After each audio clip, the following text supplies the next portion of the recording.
I really love horror games, as you can tell. So with a deep breath, I summon every ounce of courage I have left in me and shift my gaze upwards. Ah! Oh my god! No!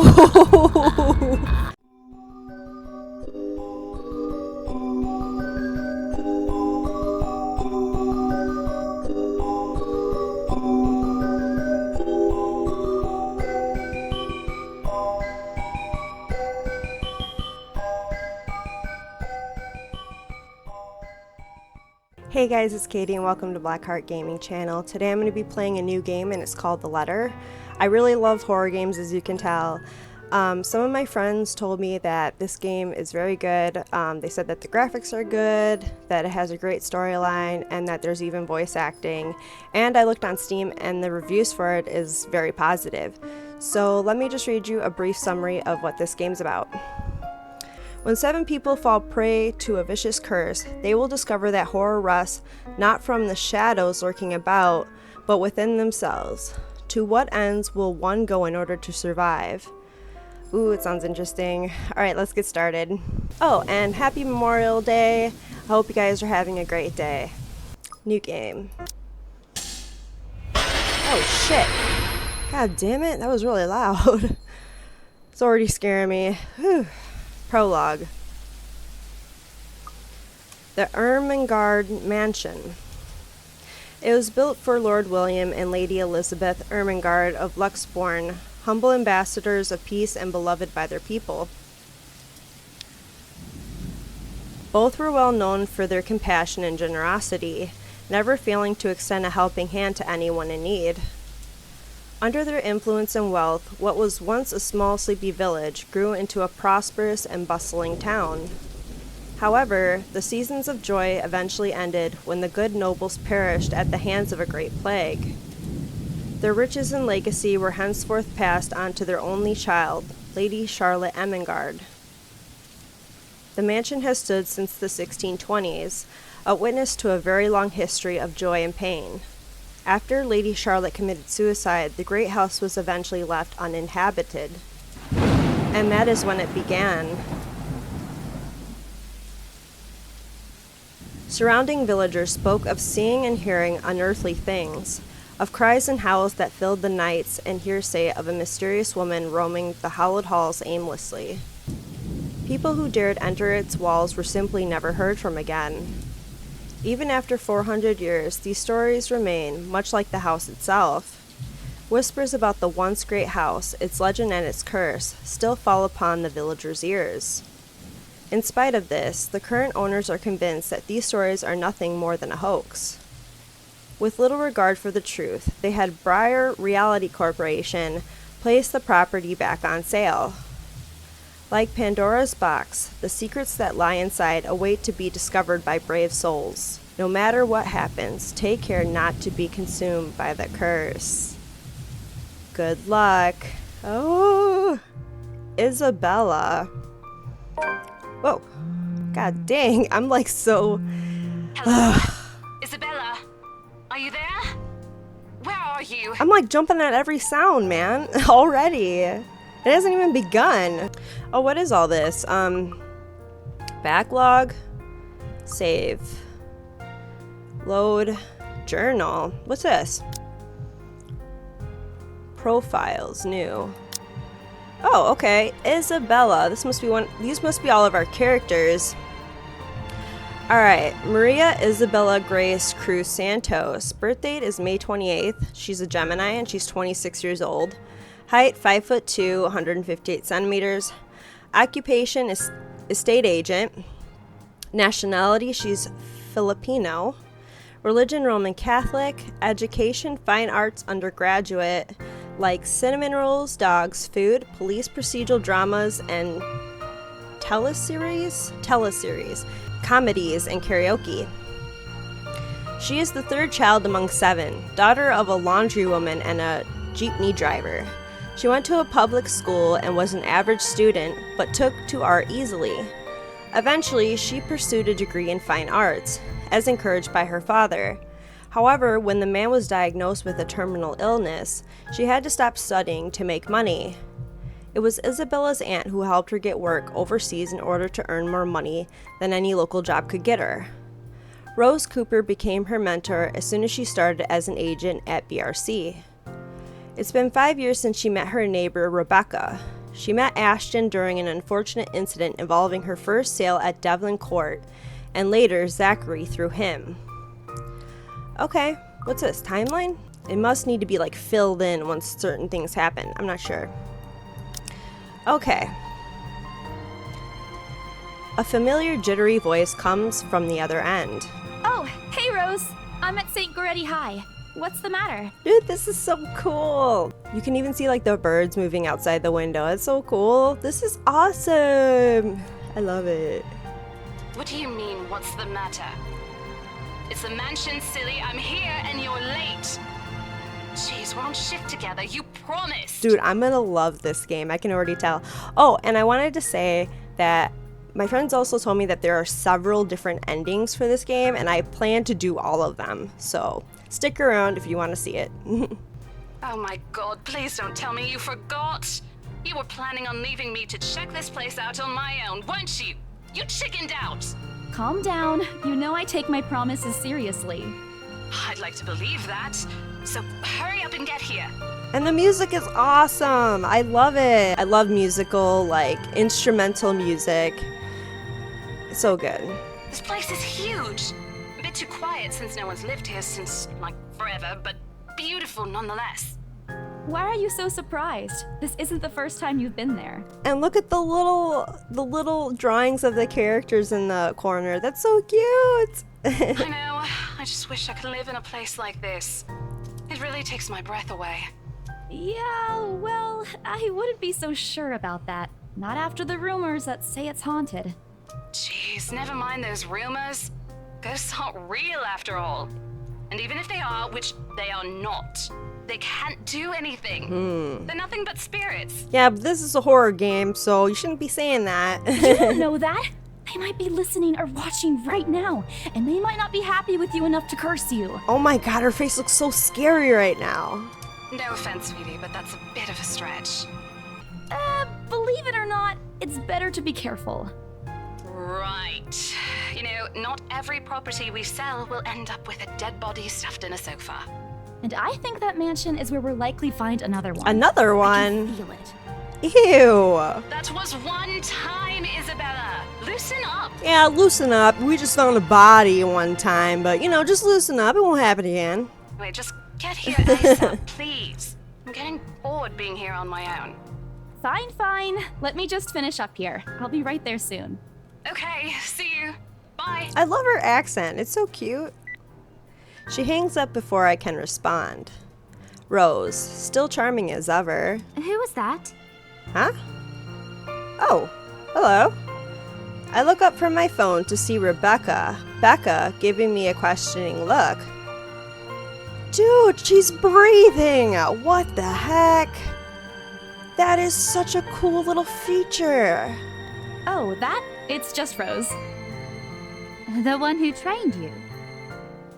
What? She didn't even say the whole sentence. You're working together again? Just for this property. We've been scoping out that big mansion down Anselm Village after the renovations. Today's sort of its grand opening to the public. BRC wants to give it one last check before we let potential buyers tour it this afternoon. Hold on. Is this the same mansion you've been telling everyone about? Is that the game? It's like not, she's not reading the actual lines that it says on the bottom of the screen. Didn't you keep saying how it just gave you the creeps? You actually went there? And you're going back? Well, I did promise Rose I wouldn't ditch her. And besides, a job is a job. Gotta do what you gotta do to make a living. That's right. As soon as those words leave my mouth, Becca lets out a soft chuckle. What's so funny? Nothing. It's just that I didn't expect you to say that. Coming from you, it sounds so out of character. I mean, no offense, but you've been freaking out ever since you got assigned to it. Cursed rumors and all. I honestly thought you'd back out. Not all the time. I could really use a huge amount of cash right now, and this is just the fastest way to get it. Plus, listen to this. Briar Realty wants it sold as soon as possible, and the agent who lands the deal is going to get a huge bonus. They never give bonuses like that. Getting that would make life so much easier. They're desperate, I'm desperate, it's perfect. A sympathetic look crosses her face. You know, if you're really in urgent need of money, you could have just asked me. Dude, I love that I don't have to read everything. That's so awesome. Or Ashton. We can always let you borrow, and you can pay us back whenever. I have to keep myself from groaning out loud. In the years I've known her, I can already tell what to expect once she has that expression. Becca! I've noticed that you've been living off instant noodles these past few weeks. She crosses her arms and grimaces at the thought. Her voice slightly rises as she begins to scold me. Instantly, I'm reminded why Becca excels at teaching boisterous teenagers. Stop eating junk! They're cheap, but they're not good for you. You'll definitely end up in the hospital if you keep at it. Oh, here we go again. I eat other things too. You're not my mom. Alright, I'm gonna save real quick. Okay. I eat other things too. Hey! I eat Whoa. other things too. Achievement unlocked. This or that. And relationship. Ooh, it went up with Rebecca. Cool. Wow, this is so cool. What is this? Branching tree? Whoa, look at this. Holy mother of molies. Look at all these like different paths and stuff. Okay. And then options, controls. Okay. Alright. I fold my arms across my chest, mimicking her posture and giving her the best frown I can muster, the same one I'd use with my younger siblings when they're being difficult. Instead, she only raises an eyebrow at me. That's not going to work on me. And I saw it when you were cleaning your flat last week. The instant noodle cups outnumber everything else. I'm poor. You're just exaggerating. Did you even see what's in my cupboard yet? I'm not just living on instant noodles alone. I've got canned beans, peas, tuna, ham, and even hamburgers in there. Becca's wrinkling her nose by the time I get to the end of the small list. She even went a little green on the last one. I would have laughed a little at that if I didn't know it would only lead to more reprimands from her. Aren't those the same ones you won from the grocer's raffle more than a year ago? Ew. Oh, I sincerely hope you're checking the date stamps on those things before eating them. I don't want a repeat of last year. Yuck. In any case, those are still not exactly healthier choices, Belle. She shakes her head, possibly laughing at some funny distant memory. When she looks up, I immediately brace myself. More words from her. Sometimes it's just better to let Becca talk until she's out of things to say. But when she turns her attention back to me, there's only warmth in her smile. What am I going to do with you? She says this more to herself than me, her voice shifting to something kinder, even motherly, if I'm looking for the exact word. I hope you know that it's impossible not to worry about you when you're like this. You don't have to keep eating the same thing. Didn't I tell you before? You're always free to reheat my leftovers. Why would I reheat your leftovers? That's so weird. You can't invite me over for dinner, but I can reheat your leftovers, right? Thanks, Becca. I really appreciate it, but you don't need to keep babying me. You've been taking care of me since after I moved here. You have to take a break sometime. And before you ask again, no. You know I'm not a fan of borrowing money. And I'm not going to ask you to give me what you earned hard for yourself. You and your pride. But suit yourself. The offer stays on the table, though. I nod in response, if only to get her to drop the topic. But I'm pretty certain I will never take that offer. Ever. It has nothing to do with pride. I've simply seen plenty of times how friendships can take a turn for the worse, just because of a few unpaid debts. Yeah, that is really true. Like, you know, borrowing people money and then they like don't pay you back, and then it can end up being, you know, you can end up getting into a fight with them and then your friendship's ruined forever. So I get that. I don't want something like that to happen between me and Becca. We may argue about a lot of small petty things, but she already feels like a real sister to me. I don't want to lose that friendship over something so trivial. Becca's movements when she takes a quick glance at something behind me snaps me out of my thoughts. Well, enough chit-chat. Lunch is ending, and my students will be back any minute. We can catch up later. All right. Good luck with your clients. You better treat us to lunch or something if you get that sale. You bet! With a small smile, she returns to her desk and begins sifting through the pages of a rather thick history book. She's probably working on next week's lesson plan. Or trying, at least. Her eyes are distant, and she doesn't seem too attentive to whatever is on the page. As if she heard my thoughts, Becca starts coughing heavily. Her hand hastily goes to her mouth to stifle the sounds. This is precisely why I followed her here. For someone who makes a habit out of worrying about other people, Becca sure forgets how to take care of herself. Hey, you sure you can manage on your own? I mean, you're still a bit feverish. Hush, dear. Don't you Oh, worry her about me. boobs moving stuff too. What the heck? I'll just drink some medicine and I'll be right as rain. I level her with a flat look. She has had a cold for a couple of days now, something about the strange weather not agreeing with her lately. And despite my advice to take the week off and rest, I found her apartment empty when I dropped by this morning. She even left the medicine her doctor prescribed. Look who's being stubborn now. You shouldn't even be working right now. Seriously, you big baby. I'll be fine. For now, just go to work and stop making that Rose girl wait for you. I don't want to I'll go. call you if I still feel bad, and you can come pick me up if it makes you feel any better. She offers me a reassuring smile, and I can only sigh. Why do I even bother? There is no stopping her once she has decided on something. Defeated, I reach inside my bag to pull out the same bottle of medicine she left earlier. She looks at it warily when I place it in front of her. Unfortunately for her, this is one thing I'm not letting her have her way. All right, but don't forget what the doctor said. Drink this on time. I'll see you later, okay? There's an amused gleam in her eyes when she shifts them back to me. Look who's playing the mother hen now. Rebecca! Okay. I won't tease anymore. I'll make sure to drink it, Mom. Before I can retort, she casts another look at the clock. I take that as a sign to finally end the conversation and my short visit. With a small wave, I leave her alone to her classroom and her thoughts. Ooh. October 21st, Friday. I hail a passing taxi to take me to the property as soon as I leave the school grounds. The mansion is some ways out in the countryside, but I don't have trouble giving the driver directions.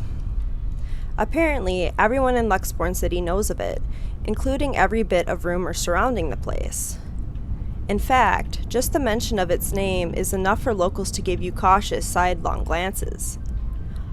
I learned that the hard way the first time I commuted there, and it only boosted my belief that there's something more to the house. Even the news of it being renovated and placed back up in the market has caused quite a stir. Thankfully, it died down a few weeks later. The place would have become a lot harder to sell otherwise. I avert my eyes from the window once the buildings shrink in the distance. We get a glimpse of the countryside soon, although a quick glance at my watch tells me we're still a few minutes away from our destination. Might as well get some work done. Rose did ask me to review the mansion's documents. I already looked them over last night, but you never know when things may go wrong. Life has ways of messing things up like that. Halfway through reading the papers, my phone rings again. I pick it up without looking, neatly tucking it between my ear and shoulder. It's probably just Rose again anyway. Rose? Guess again. Ash? That voice. Ash. Bingo. Bingo. Hey, what's up? Just checking if you're still cool later this evening. I don't know who says that, but alright. You mean that thing with Zach? Yeah. He even called in the middle of the night just to remind me. No, don't worry. I didn't forget. I'll be there. Cool. I'll see you later. What time do you get off? Around 6 p.m.? I don't know. It's the first day of the Ermengarde Mansion's open house, and we're expecting quite a number of potential buyers. I'll be booked the whole afternoon. Ermengarde Mansion? You know, the big Jacobean mansion at Anselm Village? I'm on my way there right now, actually. On your own? Yeah, well, Rose is already there, but yeah. I see. Looks like the scaredy cat finally toughened up. Scaredy cat, Shut up. Ash chuckles, and I can't help but roll my eyes upon hearing it. I'll see you later. Drop me a call when you're done. I'll see if I can pick you up. Alright. Whatever. Bye. Stupid Ashhole, always teasing me whenever he sees a chance. I'll show him who's tough. Ooh.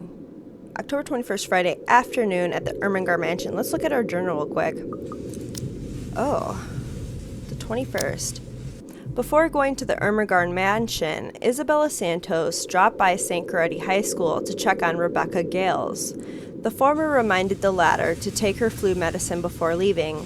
On the way to the mansion, Isabella received a phone call from Ashton Frey, reminding her of Zachary Steele's movie premiere that night.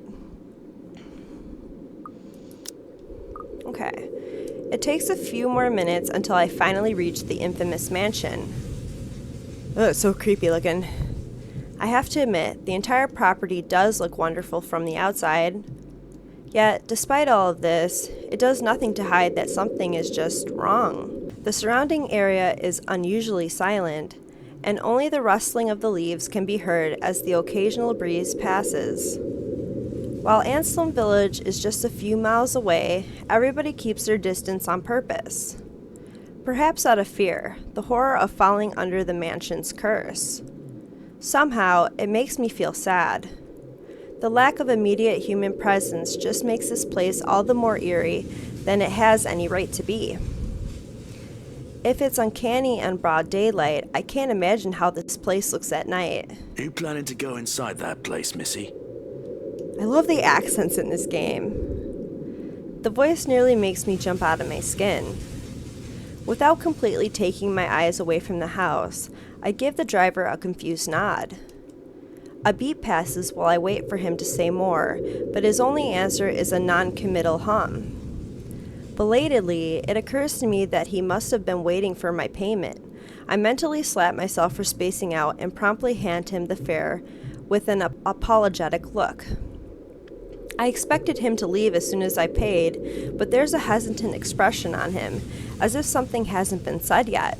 Is there something wrong? Look, Missy, I'm sure you've heard what the people are telling everyone about that place. Nobody likes to be disturbed when they're at peace, and I'm pretty sure whatever they say is in that house doesn't want to either. Yikes. I admit they did a good job fixing it up, but there must have been a reason why even distant relatives of the family who used to own the house never lived in there despite inheriting it. Huh, interesting. So nobody will live in that house. No wonder they wanted to get rid of it. Maybe they just didn't like it? You never know. He drives off after, but what he said has left a foreboding feeling in my gut. I breathe out a heavy sigh as I approach the house. After hearing enough of the rumors, I should have expected the conversation to take that turn. But I'm already here. Backing out is completely out of the question. It's not like I have a choice, anyway.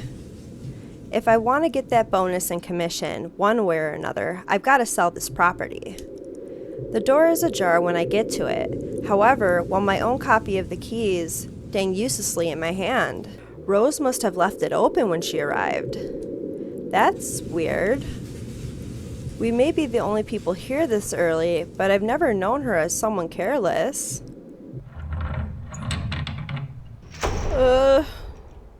Entering, what greets me inside leaves me gaping. They've cleaned every corner, waxed the floor, dusted the antiques, searched every nook, cranny, and crevice, and made it spick and span.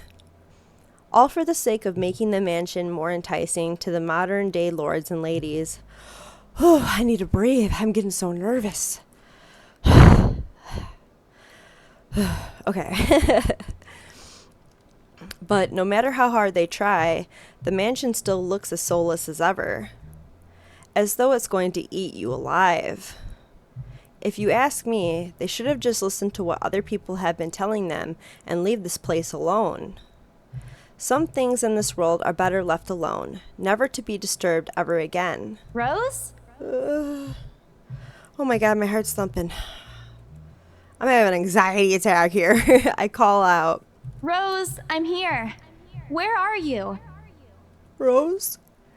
My voice echoes softly throughout the hallways. Oh, who am I kidding? In a place this big? I don't think she'll hear me no matter how deafening the silence is. She could be all the way on the other side of the property for all I know. Oh, God. Quickly, I reach for my phone and dial her number. But... The number you have dialed has not been recognized.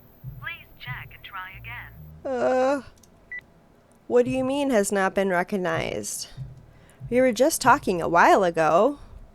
It's not like she was eaten by the house, right? Or maybe the ghost did hear us talking and spirited her away, right? Right? No, Isabella, don't be ridiculous.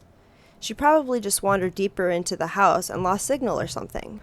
I dial her number again, hoping the call will connect this time. The number you have dialed has not been recognized. Please check and try again. But to no avail. Oh boy. I have a very bad feeling about this. Rose? If you can hear me, please come out. Come on, Rose. This isn't funny. You know this place gives me the creeps. No answer. This isn't going to work. The place is big. She could be anywhere.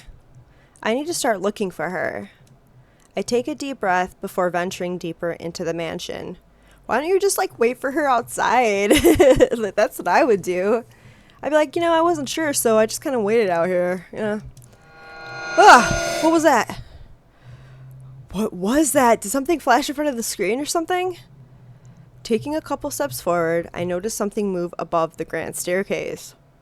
I didn't see it. What the hell? Rose? Rose, is that you? Not funny. I'm leaving you if you don't come out. Not coming out, huh? Fine, I'm going. Yeah, let's go for now. Okay, that's a lie. Why?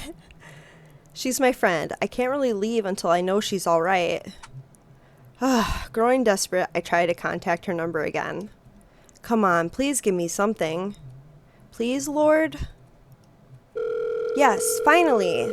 Hello? Hello? Rose, I'm here at the mansion. Where the hell are you? She doesn't respond. There's also heavy static coming from her side. I sincerely hope it doesn't get cut off again before I can get an answer from her. Rose, come on. Where are you? A few moments pass until the static eventually starts to quiet down. I'm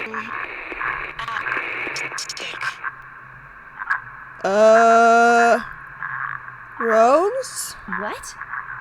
The attic? Why? That does not sound like Rose at all. Crap, it got cut off. Man, do I really need to go there? Dude, that's such a trick! With how deep inside the mansion the attic is, there's barely any signal there. No wonder I can't contact her. But why is she there? Out of all places, she has to make me go fetch her in the creepiest room of this place.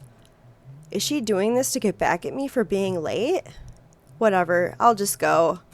The sooner I meet up with her, the sooner I'll feel better about being here. I carefully make my way up the staircase.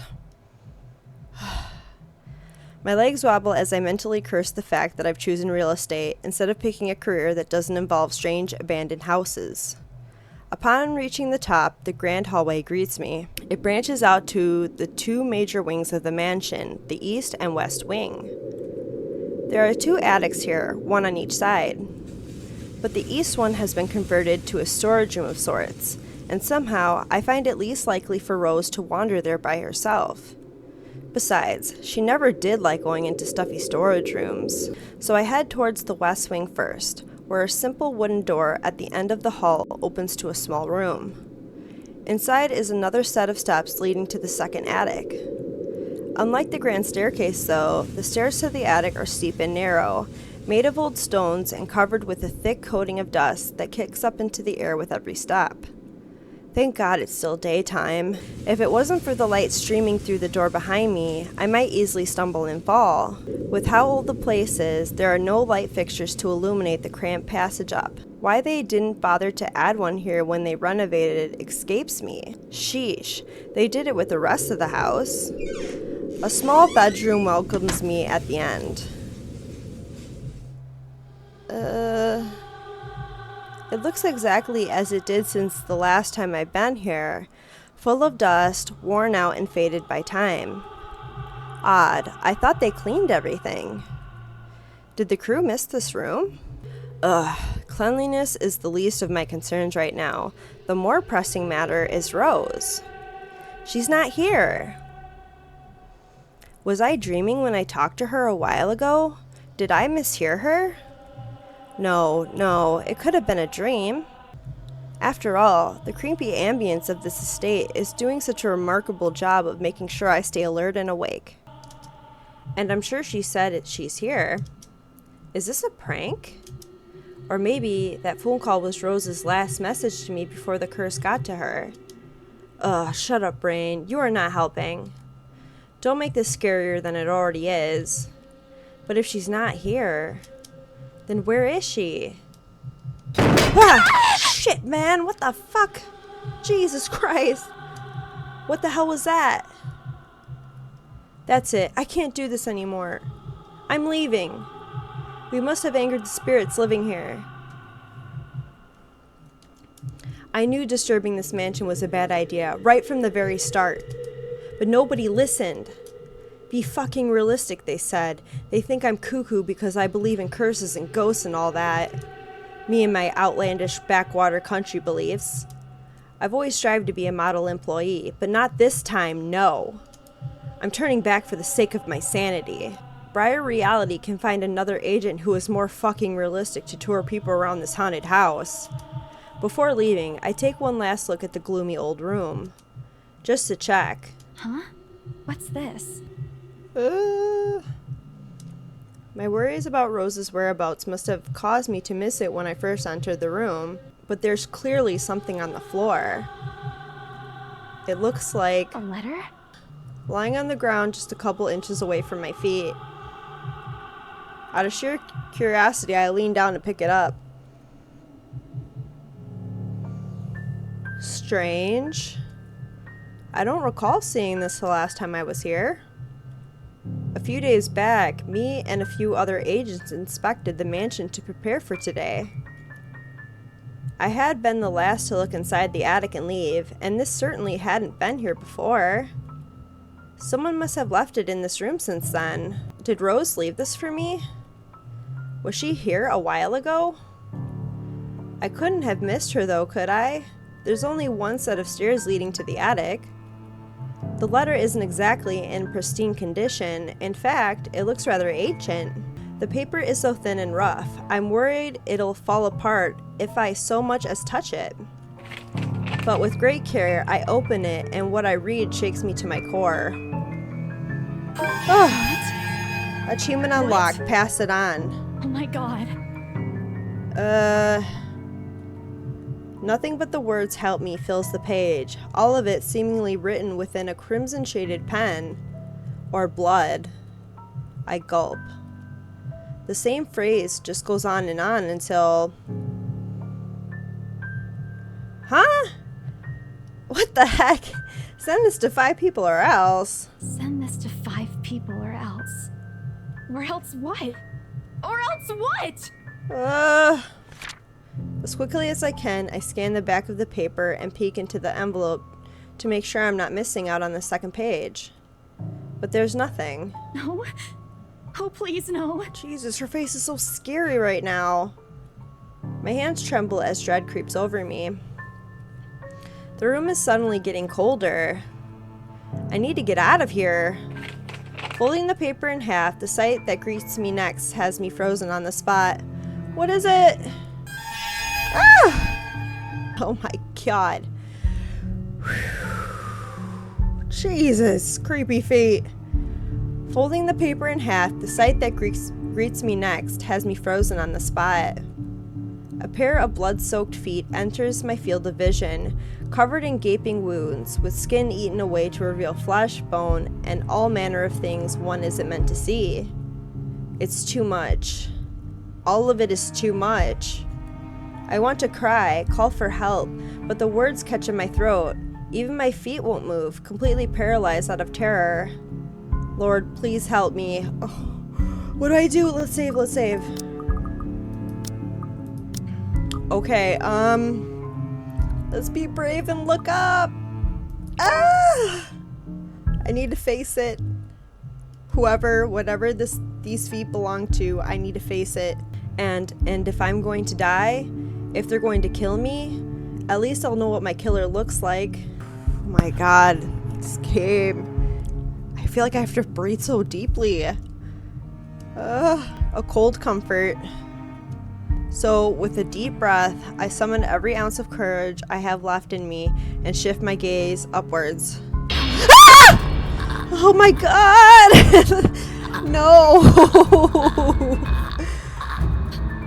Please. Oh my god, that scared the shit out of me! God damn, you creepy girl! Without thinking, I scramble towards the door. I struggle to open it, but it won't budge. Stay away! Go away! Please, Lord! Make it go away! Ugh, her foot's all broken and shit. Why now? Why won't it open now?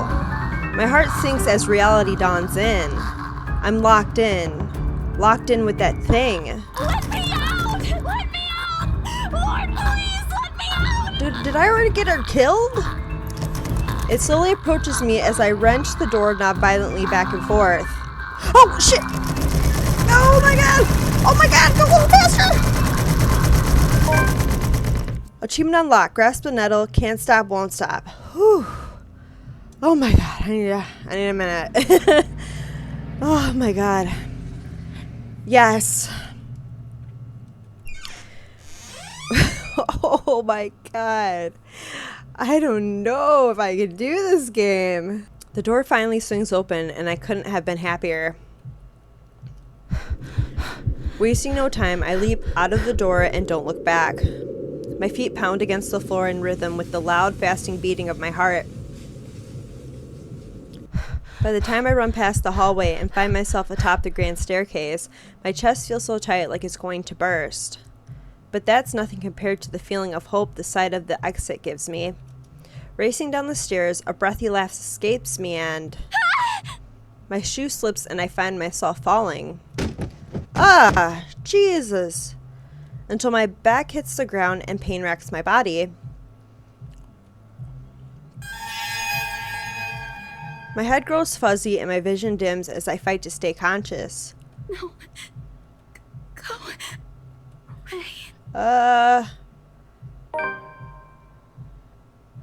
The last thing I see are those feet before all I know is darkness. Alright, let's look at our journal. Friday, October 21st. While looking for her missing co-agent, Isabella Santos found a mysterious letter in the Ermengarde Mansion's attic. Driven to fear by what she read inside, thinking it's the place's curse at work, she hurried to leave the place only to meet...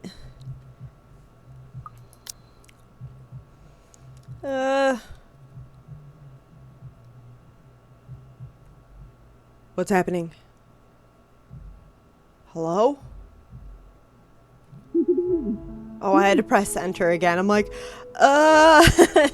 A buzz breaks the silence.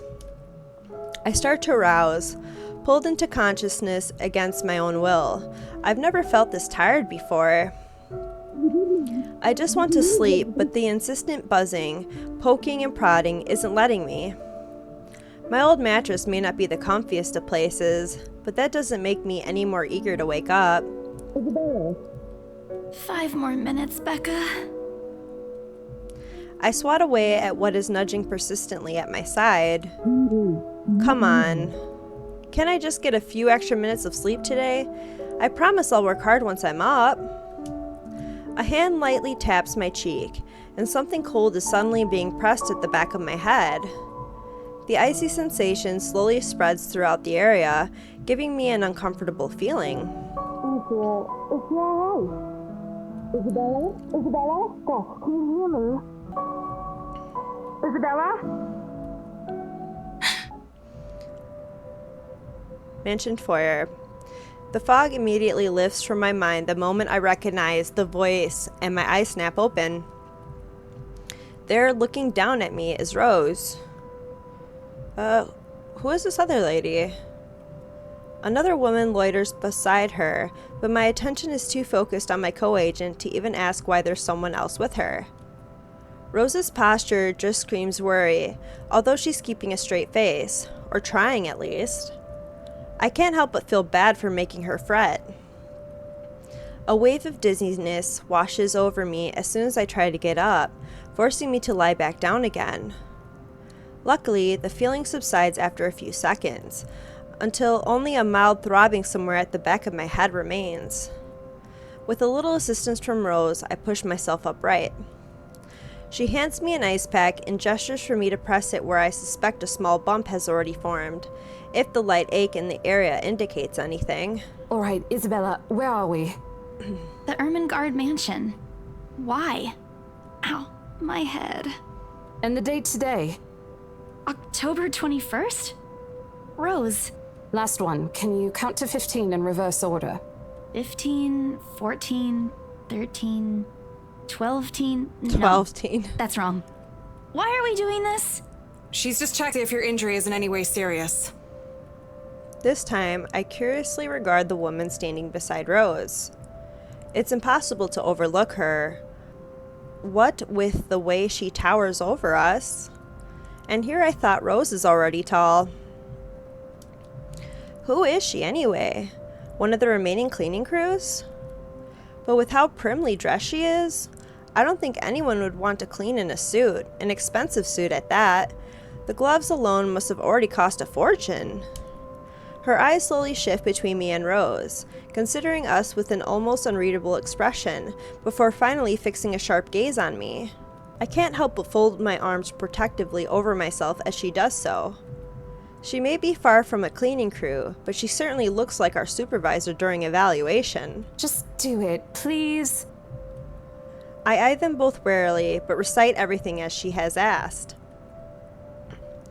Rose releases a breath of relief once I'm done. You scared me for a moment there. I was about to call for an ambulance. Are you all right? Exasperation soon replaces the dull ache. The memory's a little fuzzy, but the attic and... There was someone, Rose. In the attic. Someone? You mean a client? Oh, that's unlikely. It's probably just one of the cleaning crews. The boss sent a few of them back this morning for some last minute... No, not any of those. I'm not actually sure. Wait, didn't I call you? That's you right. Said you were in We the called attic when you. Answered. That's why I went there in the first place.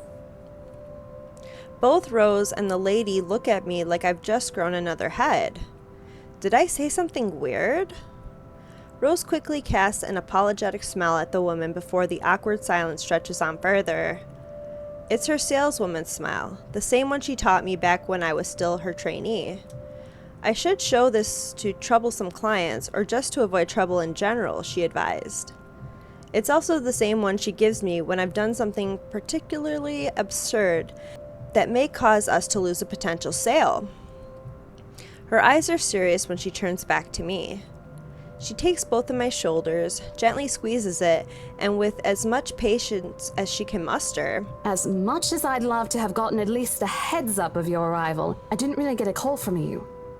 You know, signal here is absolutely horrendous. I was in the garden earlier and couldn't even make a single call. So, the house tricked us into going to that room. Isabella, I'm going to ask again. Are you really all right? What happened? I don't know. It's all a bit blurry. I remember I was looking for you, but you weren't in the attic. And there's... whoever it is. Then I must have tripped on a rug or something on the way down. Oh no. Do you think someone came in while you were out? You left the main door open. We are so going to get into big trouble if something gets stolen, Rose. Perhaps it is a concussion. Are you sure you feel fine? We could still call for an ambulance. I could cover for you. No, I'm fine. I'm okay, Rose. I can work. Maybe we should go home, girl. Wait. Hold your horses, Rose. I can't just miss an important sale because of a minor bump in the head. An extremely minor bump. I've had worse when I was a kid. This is nothing. Besides, if I leave, you'll have to shoulder everything in the open house, alone. And in a mansion this big? Well, there's also the part where I may lose that bonus BRC promised, but that's completely besides the point. Rose gives me a skeptical look when I return the cold compress to her and push myself off the floor. I have to use the staircase's railings to steady myself, but otherwise I feel fine. See? I'm A-okay.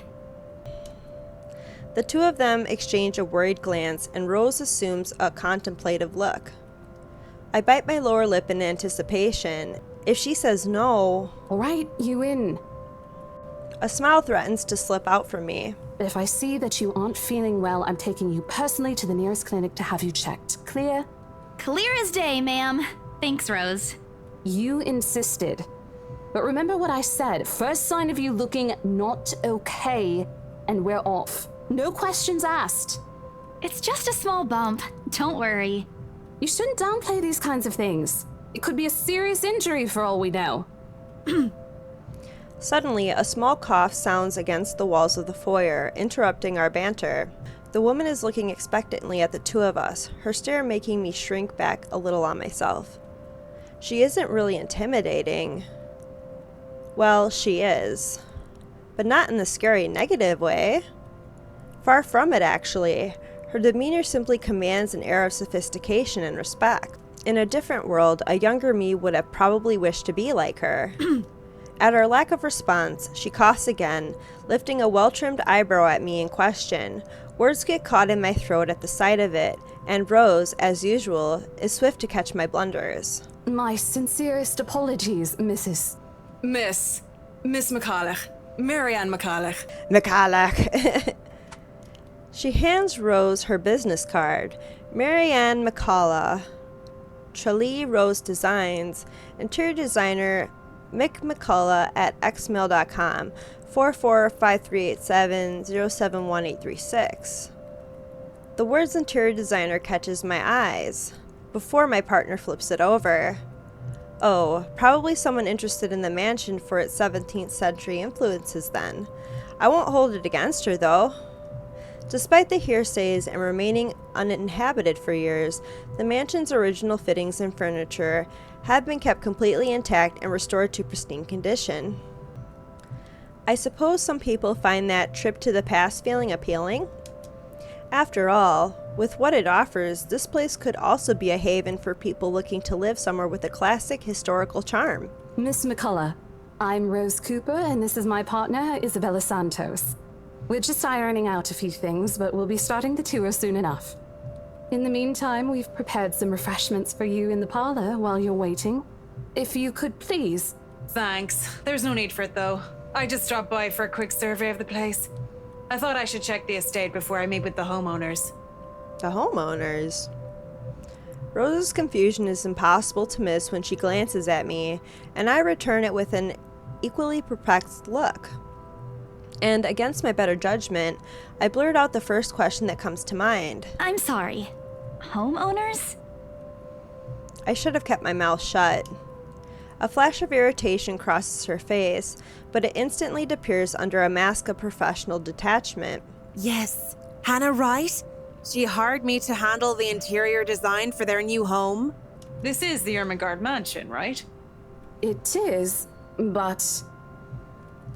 She pauses, possibly trying to find the right words to fix the awkward situation without offending someone. Ooh, suddenly, Rose nudges me with her elbow. Let's save again. We'll check with our supervisor. Oh. Relationship. Marianne liked that? Okay. Those few moments have given me enough time to clear my head of any nervousness or confusion clouding it. It is, ma'am, but we weren't aware the mansion has already been sold. What do you mean? I almost flinch when she turns her gaze on me, but I stand my ground. Besides, it isn't like I haven't dealt with awkward situations like this before. I may screw up at times, but that doesn't mean I haven't learned a thing or two in the 5 years I've worked in the business. The mansion is indeed for sale, ma'am. Today's the open house, in fact. However, we haven't heard anything from the higher-ups that a deal has already been closed for this particular property. If you'd like, my co-agent and me can check with them right now. She nods, seemingly in deep thought after I finished. She appears to be a reasonable person anyway. Given the proper explanation, she'd surely understand. I thought something looked odd. Excuse me, I need to call my secretary. Okay. Thank you for your assistance, Miss Santos. With a slight wave of her hand, she leaves us. That seems to be the end of it. Both Rose and I breathe a sigh of relief. Disaster averted. I also don't miss the thumbs up she gives me for doing a good job, and I can't help but swell with pride. Still, I've already prepared myself to dial the number to our Luxborn office and check, even if she didn't ask for it. I will be very frustrated if, for some reason, something has already been decided without my or Rose's knowledge. That's a whole new level of unfair. We've been working hard on this. Moments later, Miss McCollough returns, looking a little frustrated, but with an apology clear in her face. I feel a little sorry for her having to go through all this trouble. There seems to have been a little misunderstanding with my client. If you'll allow it, I'd like to stay and wait for them here. I was informed they'll be dropping by for the open house today. I figured it'd be a waste to just leave after that long drive. I might as well meet him here. Certainly. You could stay at the parlor in the meantime, ma'am. I'm sure it won't be long before our guests arrive. And, Isabella, I left a few documents in my car. You know where I keep those. Can you please get it for me? Okay. Rose takes a glance at her wristwatch before tossing me a set of keys. And hurry! We've still got a few minutes to double-check those papers. Okay, got it. The two of them disappear behind the parlor's door. Alright, let's check our journal. Rose Cooper, along with a woman who introduced herself as Marianne McCollough, found Isabella Santos lying unconscious in the mansion's foyer before the open houses start. Unable to recall what happened prior, Isabella insisted on working, despite her co-agent's worries about her well-being.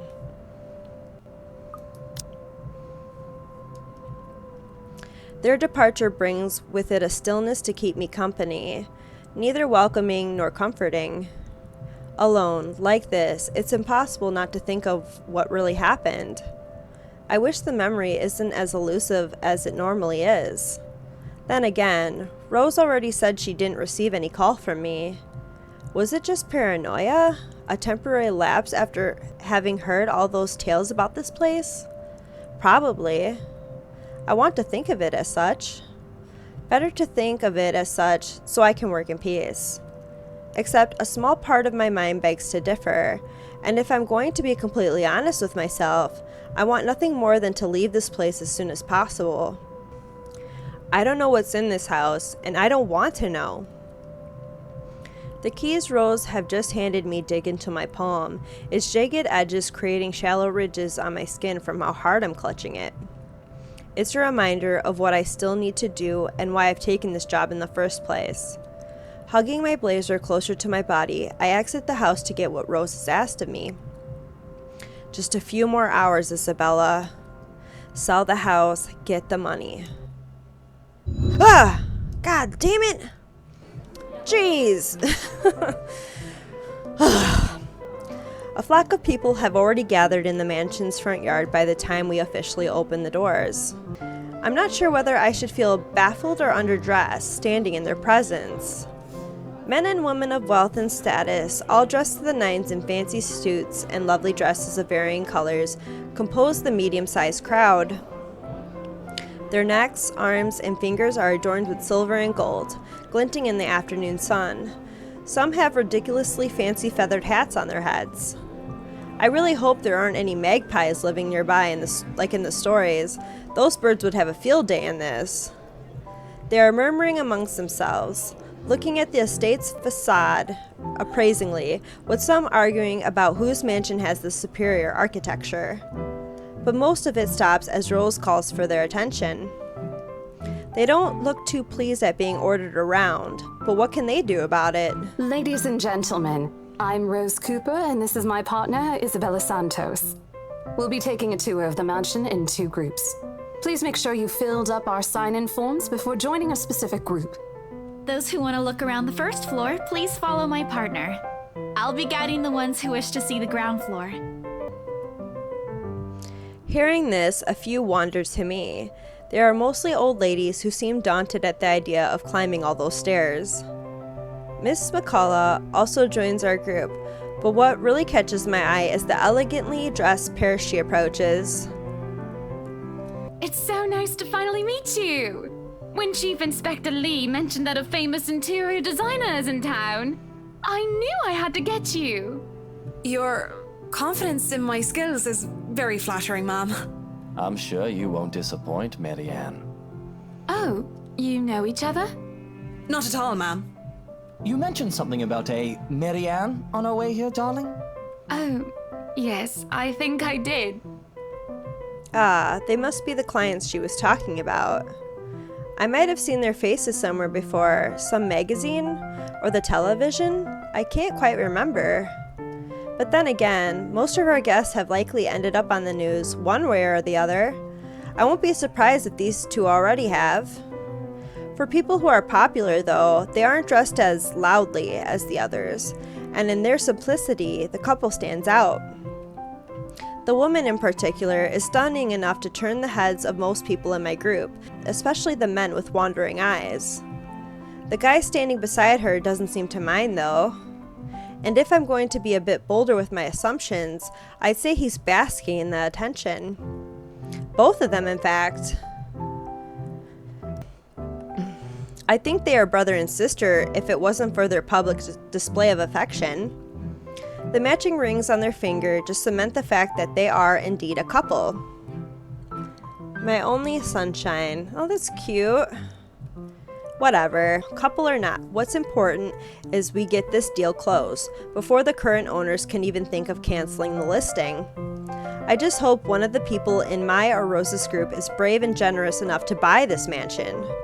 And so, with papers in hand, I lead the way. When they aren't whispering among themselves or going ooh or ah over one thing or another, they ask me questions. Let's look at our journal. Today marked the open house of the infamous Ermengarde Mansion, open to the public for the first time in years. Luxburn's most esteemed and prominent personalities gathered to catch a glimpse of the 17th century property, including Luxburn's most well-known couple, Luke and Hannah Wright. Hold on, let me look at the characters again. Where is that at? Relationship? Oh yeah, okay, so there's Hannah, Zachary, Marianne, Rebecca, Ashton, and Luke. Okay. From how the restoration process went to the history of the place, I answer them all. More than happy to talk about the art pieces and architecture mostly. However, I'm careful not to mention anything about the urban legend. Not a good material for sales talk, even if the entire population of Luxbourne knows about it. Some of the furnishings here are actually the 17th century originals, all of which have undergone a painstaking restoration process just to return its original beauty. But, I mean, wouldn't she have to tell them that, like, a person... They said that in the beginning, like, the Charlotte Ermengarde committed suicide here, though, right? So wouldn't she have to disclose that information? I don't know. Even the glass thing. Colorful ones. Stained glass? Oh, I don't know, but you get the idea, I hope. Especially that one, ma'am. It is said to be a gift commissioned by the fiancé of Lady Charlotte Ermengarde. The mansion's current owners have specifically requested that the restoration crew take great care in handling it. It's a priceless work of art and the most distinctive feature of the mansion. By the time I've stopped talking, her attention is already elsewhere. Isn't this place wonderful, darling? I told you it's not a total waste of your time. I don't know. Isn't it a bit too small? We might have to break a wall down to have more room. Mr. in Grey. Well, I think Lovely it is lady. just right. Don't you think so, Marianne?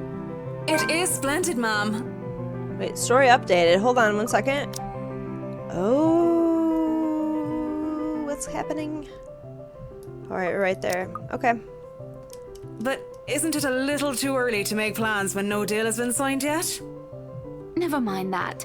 It isn't going to be a problem. We've got a wonderful legal team to handle everything. Start taking notes, though. I think I've got a few things I want changed before we move in. The rest of their conversation gets lost in the chatter of our companions. I don't want to make any assumptions yet, but their sheer interest is enough to give me some semblance of hope. Oh, please, please, please let these guys be the one. Eventually, our group reaches the kitchen. Much like the rest of the house, a great deal of effort has been put in retaining the room's classical appeal. The open hearth at the end of the room in particular looks amazing, like the ones I've only seen in fairy tale books. And mad props to the cleaning crew. Seriously, after overhearing hundreds of their complaints about the soot and tar staining the bricks and how much of a pain in the arse cleaning this will be, they still managed to pull this off. Or make it look presentable at least. The highlight of the room, however, is what's underneath this hatch here. Oh, don't say anything yet. An underground wine cellar. This is the first time the guy in gray speaks up. Mr. Luke Wright, my memory supplies from the forms they signed earlier. His sudden attentiveness catches me off guard. Since the start of the tour, only his wife has shown any form of genuine interest in the place. But this time, something lights up in his eyes at the mention of the Undercroft. What's so interesting about a basement? I really don't understand rich people sometimes. Right now, he just gives me the impression of a child who has seen what he absolutely wants for Christmas. I've always found it cute whenever I see children act that way, my younger siblings especially. On a grown man, it's almost funny. Yes, sir. It could house around 7,000 to 11,000 bottles of wine. Truly. And the room, how was it built? The bricks that were used to build the cellar have been carefully picked for the purpose of maintaining and preserving a constant temperature and humidity in the room. It's a good place to keep your private collection in if you have one, sir. It keeps the corks in good condition. Oh, love. Love. Didn't you say before that you wanted to make your own personal vineyard? Perhaps you could start one here. You know we're going to need space for that, darling. And this isn't big enough? If it's space you're worried about, sir, the Ermengarde Mansion sits on a 46-acre lot. There's plenty of room for it. We were told that the original owners had a horse stable built here before, too. Dude, is there a soundtrack to this game? I'm really digging the music. There's a contemplative expression on Mr. Wright's face, but he doesn't say anything further. His wife, however, seems really pleased that he has started to show interest, if only a little. I smile to myself. I may not completely understand how these people's mind work, but I sure as hell know how to spot a buyer with sincere interest. Score!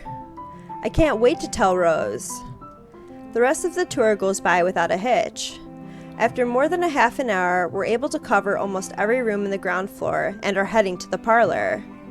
Funny, the first time BRC had us survey the property, I kept complaining to Rose how big it is. Now, I can't even bring myself to care, no matter how much my feet hurt. Maybe this is just my excitement over a possible sale? Why did the music change? Now it's all creepy. When we reach the parlor, however, an odd feeling washes over me. It starts off as small goosebumps on my skin, a feeling of being watched intently. What was that? Whispers in my ear and shadows dancing, lurking in every corner of my vision. Dark silhouettes that are gone when I turn to look. A chill settles down my spine, making me feel sick, and I start to break out in a cold sweat. I can't do this. I need to sit down for a moment. The old ladies in the group have been requesting for a break anyway. If I can just... Excuse me? Everyone? We will be taking a 15-minute rest here before we visit the first floor. In the meantime, please help yourselves to the refreshments and snacks we prepared. If anyone has any questions, Feel free to approach me. I'd be happy to help you. I let them sit while I retreat to a quiet corner to recover. Someone's saying help me. It's not what you think. Don't think about it. It's not what you think. I probably just caught Becca's cold. Don't think about it. I'm left alone for a good while, the same words spilling out of my lips in a silent prayer. Oh shit, god damn it. Until a hand taps my shoulder. Hello, you there? Oh, lady. Scared the crap out of me. Yes, ma'am? Oh, look at you. Having to show a group around a mansion this big must be exhausting. Not a problem, ma'am. I'm just doing my job. What a hard worker. Anyway, Isabel, right? Isabella, actually. But yes, what can I help you with, ma'am, right? Please, just Hannah. Call me Hannah. Hannah. I just wanted to ask, how soon are we able to move in?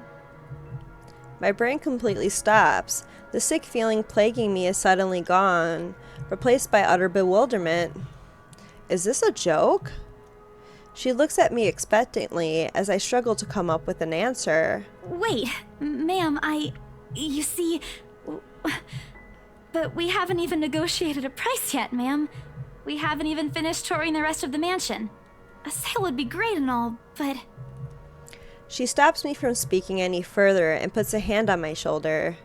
For a moment, with her tight smile, she looks as if she's tasted a particularly sour lemon. Oh, please, sweetie, don't insult me.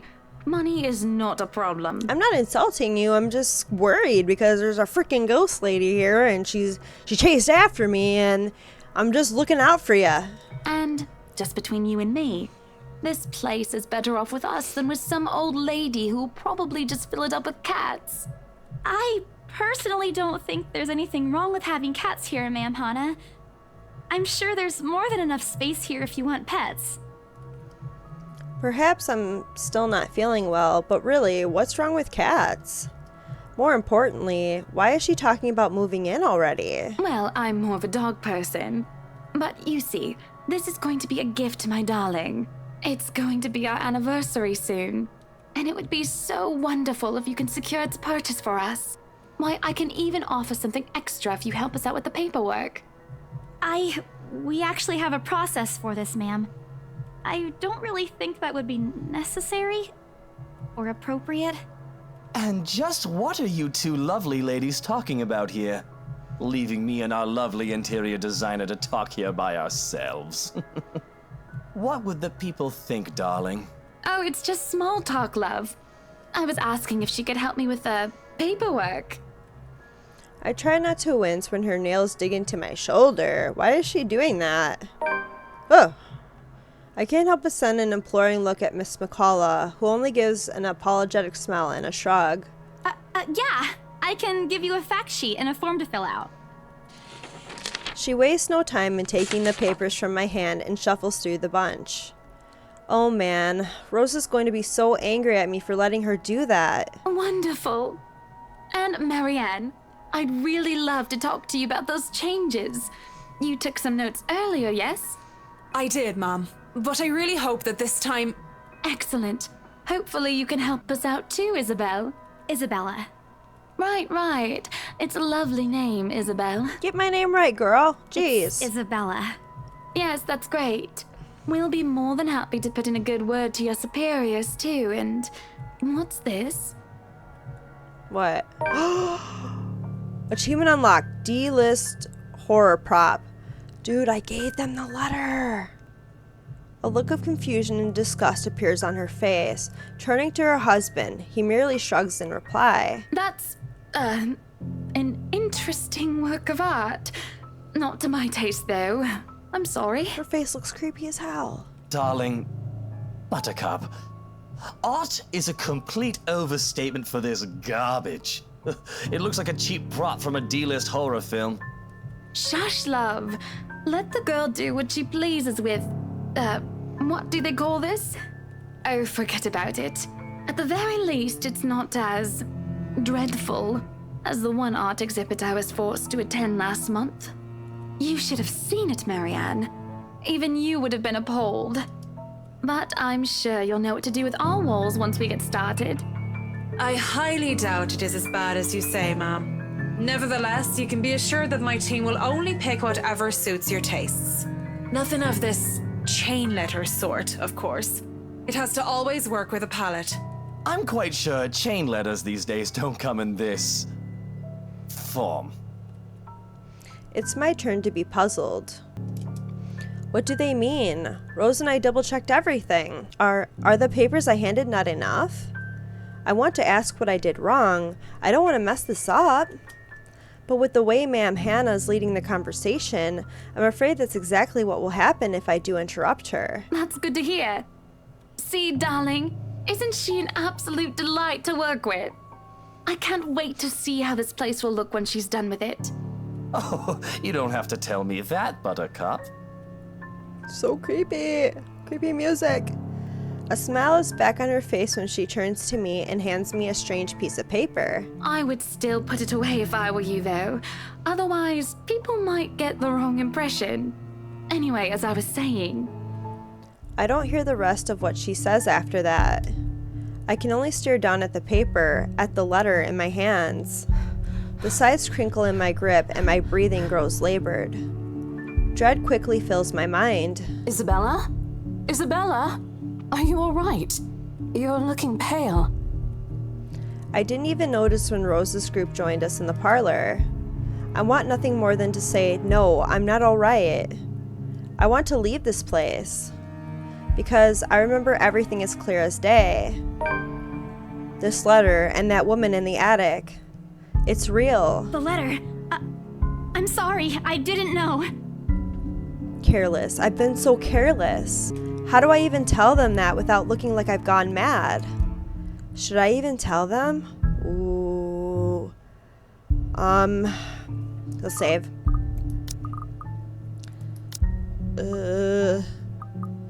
Okay. I don't want to get people involved though, so it's like I kind of don't want to, even though it said I have to show it to 5 people, like I kind of just want to like deal with this on my own. Don't show the letter. Rose, New relationship. Oh, Marianne liked that? Why? Wait, where's Rose? What shouldn't she be on our list? Maybe because like these are the main characters we're gonna play. Okay. Oh. The words are stuck in my throat. I want to tell her. I really do. But is she going to believe me? She already dismissed me earlier. It's a concussion, she said. It's not. There really is something in this house, in that attic, in that letter. It's going to go after us.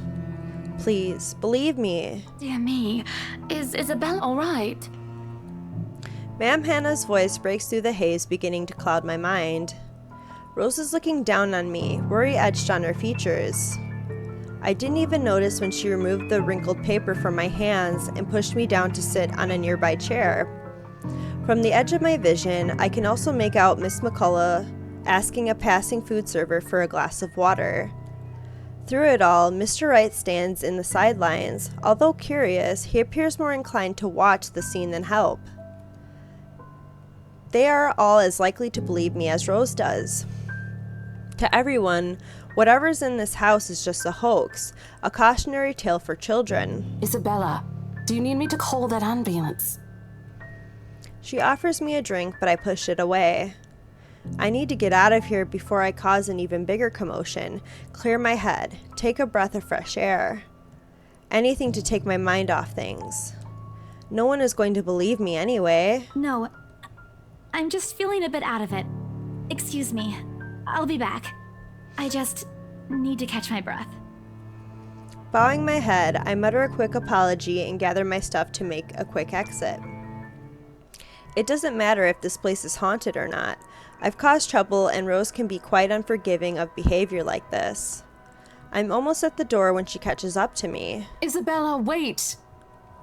The apprehension must have been quite obvious on my face, because her expression instantly shifts to something gentler, eyes softer, a fond smile spreading on her lips. Hey, I'm not angry. I know. I'm sorry I ruined this for you. Come on, you didn't ruin anything. It's not like we haven't ran into any problems before. If we don't get a deal today, we can always try on a different day. And look. She hesitates, completely trailing off, before shifting her gaze down to her hands, a small gesture to stall. Her fingers are fiddling with a piece of folded paper. It's that stupid letter again. My hands stiffen when she gives it back, but I take it nevertheless, more as an automatic response than any desire to have it back. I'll throw it away if I can. But I have this nagging feeling that, one way or another, it'll find its way back to me regardless of what I do about it. Rose, this is... You have to let them know about... I know you want us to get this sale so badly. And we've made a lot of plans on how to go about this. I mean, who wouldn't? This is the first time I've been assigned to a property like this. I've sold plenty of houses before, but nothing like what we have here. It's a beautiful house. I'd love to get one of my own if I ever win the lottery. But I think... Look, here's the thing, Isabella. If we are going to do this, work on something, I don't know, this big, I need you in top shape. And the way you are now... My mind stops. What? Wait. No, I can still work. I just need to get myself together.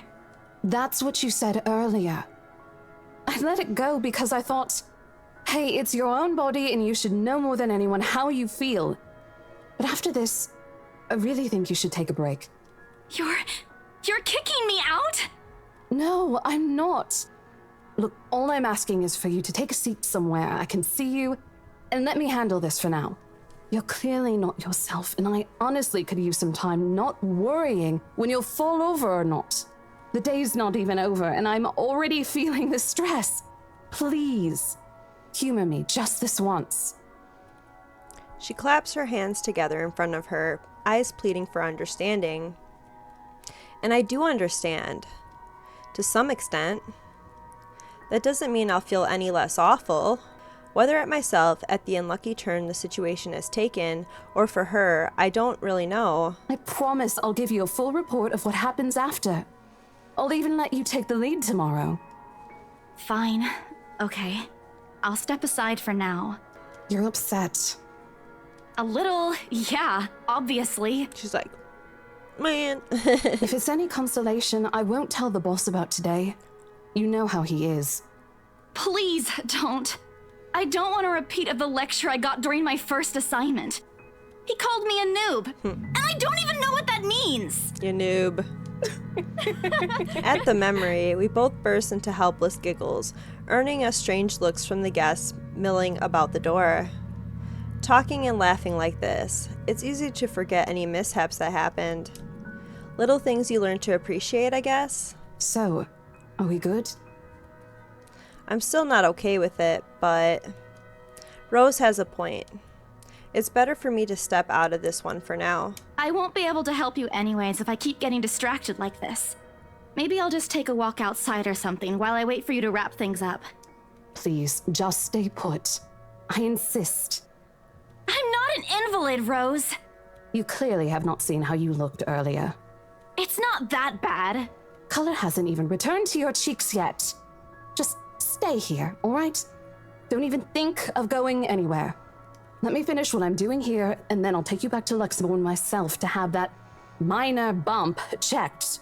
At least wait for me to call someone who'll fetch you, okay? Left with nothing else to do, I find myself drifting back to the foyer. A few visitors linger in the area, some merely enjoying the afternoon sunlight streaming through the stained glass windows. Others can be seen admiring the priceless antiques decorating the room. One group of elderlies, gathered some ways across from me, is occupied in a friendly banter about which one would cost more to buy. A little argument here, and occasional laughter and teasing there. I smile to myself. The conversation reminds me of what I've been missing these past few months. Rose is probably right. I do need a break. Maybe this afternoon's hangout will help? Speaking of, I should call Ash. Oh god. It's a few hours early from what I've told him, but he did ask for a call once I'm done. Besides, I don't have a ride back. He offered, so I might as well take it. Or bribe him into giving me one. Not that he'll ever accept the latter, personal convictions and all. Honestly, if there's something I find admirable in him, despite his tendency to annoy the hell out of me, it's that. Well, whatever way works, a free ride is still a free ride. There's Rose's offer too, but despite what she says, I know she'll be busy for the rest of the afternoon, especially without me assisting. Bothering her for a favor as small as this is the last thing I want to do right now. A couple of minutes and a few prayers asking for a decent signal later, the call finally connects and... Shit! Sup, I'm Ash from Deluxe City. Baggers, watch out. Can't beat me. Looking for trouble? Better not lie. I'm a cool dude. Pretty fly for an Asian guy. Pretty fly for an Asian guy. What? Shit, how loud is this thing even? A sharp ringing fills the entire hall, disrupting the pleasant quiet that has settled. Soon enough, heads begin to turn in search of the source, mine included. My eyes dart around the small crowd before zeroing in on a lone figure crouched behind the same group of old people, checking out the decors a moment ago. He is facing away from me, fumbling with something in his hands. But I don't need to see his face to know whose back it is. Oh, I'd recognize that dumb parka anywhere. Without bothering to end the call, I marched towards him. After what happened today, I'm really not in the mood to deal with this. Of all the times to... Ashton, Frey! What happens next is something I'll surely regret later for having not recorded. Ah, shit. Ah! He jumps, lets out an undignified yelp, followed by his phone slipping out from his grip. It bounces from one hand to the other in his poor attempt to catch it, before ultimately falling flat on the floor with a resounding clack. I kind of feel sorry for the phone. And the floor. But it's not every day you can catch someone like Ash off guard and get a reaction. Damn his stupid detective senses. Ooh, so he's a detective. That's cool. I'll take every ounce of victory I can get, no matter how small. Ha! An awkward pause passes between us. A blink. A cough. He makes a face. And then, in two quick motion, he ducks and retrieves his abused gadget, while a grin threatens to break out from my lips. He doesn't meet my eyes when he straightens, but a flush has crept up his neck and cheeks. In another universe, where we haven't known each other for 5 years and suffering through his teasing isn't a day-to-day occurrence, chances are I'd find that adorable. Endearing, even. Unfortunately, this isn't that kind of world. The way things are, I'm already content to see him out of his obnoxiously calm and collected disposition. Hello to you too, scaredy cat. I could stand to be greeted like a normal person, you know. Wait, is this the voice actor that does Vaughn in Final Fantasy XII? Kinda sounds like him. Maybe? What? Maybe I'm wrong. I missed that look on your face? No way. Oh man, I should have taken a picture. I am so honored you find this funny. Is that how you treat your guests? I think I need to talk to your supervisor. Maybe it's a little bit different, but it does sound like Vaughn off of Final Fantasy XII. Talk to yourself. You aren't even a guest here. What are you doing here in the first place? For a moment, he looks like a cat that swallowed the canary. Suddenly, checking every nook and cranny in his phone for any damage or scratches seems to be more interesting activity than explaining himself. Ash? I could be looking to buy a house. A mansion? Yeah, why not? Did you see the view outside? It doesn't look haunted to me at all. He's messing with me. Ashton, I am not in the mood. What are you doing here? He chances a glimpse at some point behind me. The parlor? Curious, I follow his gaze, but before I can figure out what has caught his attention, he places a hand on my shoulder and turns me back to face him. I just finished working on something, so I dropped by. I still don't see how his work has anything to do with why he's here. At my confused look, he drops the hand resting on my arm, like he has touched something particularly hot, and casually rubs the back of his neck. Ooh, does he like me? And I said I'll see if I can pick you up. Turns out I can. free time and all. Yeah, he's blushing. He likes Isabella. Oh. So here I am. Figured you'd still be busy, and so I roamed around for a while. Oh, you should have mentioned that sooner. I was about to throw you out. Throw me? Hey, I was given a pamphlet. I think that makes me a legitimate client.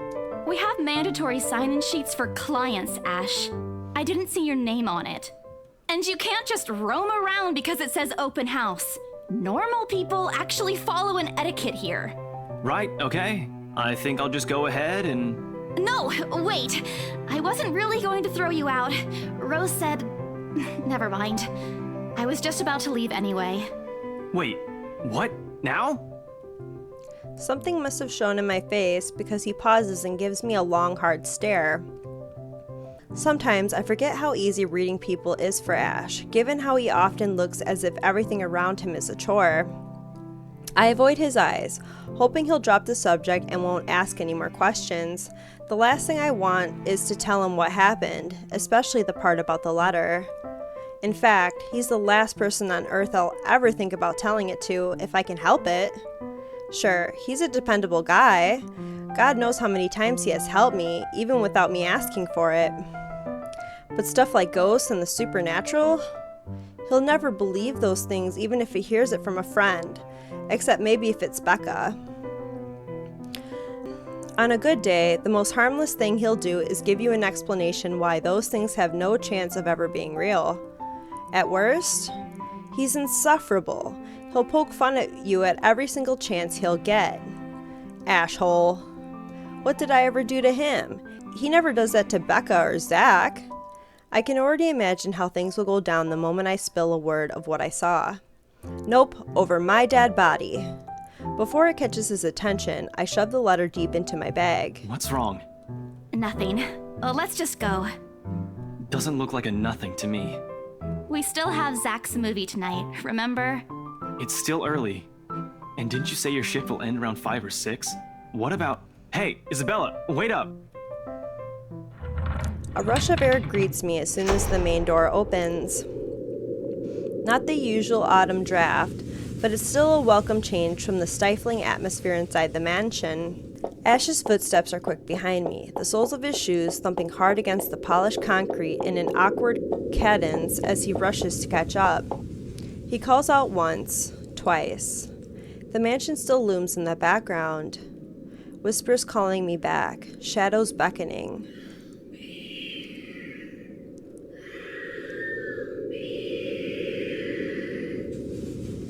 I don't look back. Jesus, that's so creepy. We spend the ride back to Luxborn City in a relatively quiet manner, with only the radio's disjointed hum in the background to fill the silence. Occasionally, Ash will reach out to fiddle with it until the signal settles on or it's a respectable volume, but otherwise, he doesn't say anything. Neither do I. However, if the furtive glances he's been sending my way are signs, I know that there are things he's been itching to ask me since we left the mansion. I keep my eyes trained on the passing scenery outside, in the small hope that my disinterest will dissuade him. Here. All of a sudden, he tosses something at me from a small compartment on his side. It hits me cleanly on the chin before I can make a move to catch it. The small package makes a soft landing on my lap instead. Sorry. Bro, you just hit me in the face! The glare I send him wipes a smirk about to form cleanly off his face. He clears his throat, focusing his eyes on the road again. I swear, he did that on purpose. Ignoring him, I flip the half-forgotten package on my lap. I won't say no to free food, but why are you giving away cereal bars? I always have one on my person, and you look like you're about to pass out back there. Have you eaten lunch yet? I don't even get a chance to deny it because right on cue, my stomach rumbles loudly and an empty gnawing feeling in my belly becomes noticeable. No surprise there. I did skip breakfast and lunch so I could catch Becca while she was on break. I was hoping to get a small meal after. I guess with everything going on, I just forgot until Ash mentioned it. It's not like the hollow feeling's new to me though. If anything, it's just one of the things I've gotten used to ignoring over the years growing up. A thanks. Then I tear open the package and start nibbling on the edge of the bar. Apart from an acknowledging nod, Ash doesn't say anything after that small exchange. For that, I'm thankful. After getting an earful from both Becca and Rose, it's nice to just be able to sit down with someone who's not going to nag at you. How'd the open house go? The usual. We got a bigger crowd than normal because of the property's fame, but really, no different from the typical open house. On second thought, it actually looks like a fancy party more than an open house. I've never felt so underdressed in my life. Weren't you there? I wasn't really listening. I should have asked someone to kick you out. No, you won't. And what makes you so sure? One, ever since you got assigned to this property, you've been freaking out about it. Rebecca's words, not mine. She's been complaining to me about how you talked your ears off, by the way. Two, despite your initial qualms about the place, you still took the job. Which brings us to three. It's been months since you last settled a deal, and you're short on money right now since you're back to your instant noodle diet. How do you even know about the last one? Rebecca. Anyhow, you're hell-bent on selling the mansion. Even if someone you know personally is in the tour group, you aren't going to just kick them out. Every single person who went on your open house is still a prospective client to you. Even me. He's not entirely wrong. Oh man, I walked right into that one, didn't I? I hate you. I really hate you right now. His answer is a small laugh. The kind that screams, I'm right, I told you so. I hate it when he does that. I'll have you know that there's already someone who's extremely interested in this property. So even if you expressed any sort of interest in it, I don't think they'd be willing to let you have it. Too bad. Provided I didn't botch it with the riots. Why, of all times, did I have to screw up like that, in front of an important customer no less? I owe Rose a big apology. I hope she likes free donuts. You don't seem too happy about it. I am happy. Doesn't this look like a happy face to you? Really? And here I was thinking you found another one stuffed in the sofa. Or is it the wardrobe this time? He meant that as a joke, but how close it is to the truth made my blood run cold and my own heartbeat a heavy weight in my chest. All at once, the letter in my bag feels a whole lot heavier, burdened by my own guilt and apprehension. Yeah, well, things happened. Stuff the right couple might not be pleased about. No need to make a fuss about it. It's normal in the business. You made them angry? Not angry, just stuff happened. Like? Things. Did they do anything? Your clients, the Wrights, was it? I can't answer that. At least, not without revealing everything that took place in the attic. Ooh, hold on, let me save. I'm gonna do a new save spot this time because, yeah, I've been using the same slot. Let's just change the subject. You keep asking me about my work, yet you haven't said a single word about yours. Every sound in this game makes me jump. Oh, he liked that. Good.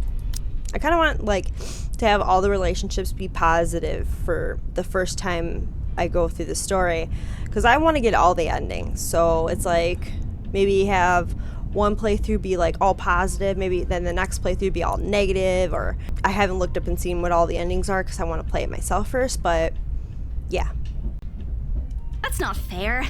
Both you and Zach have literally disappeared off the face of the earth.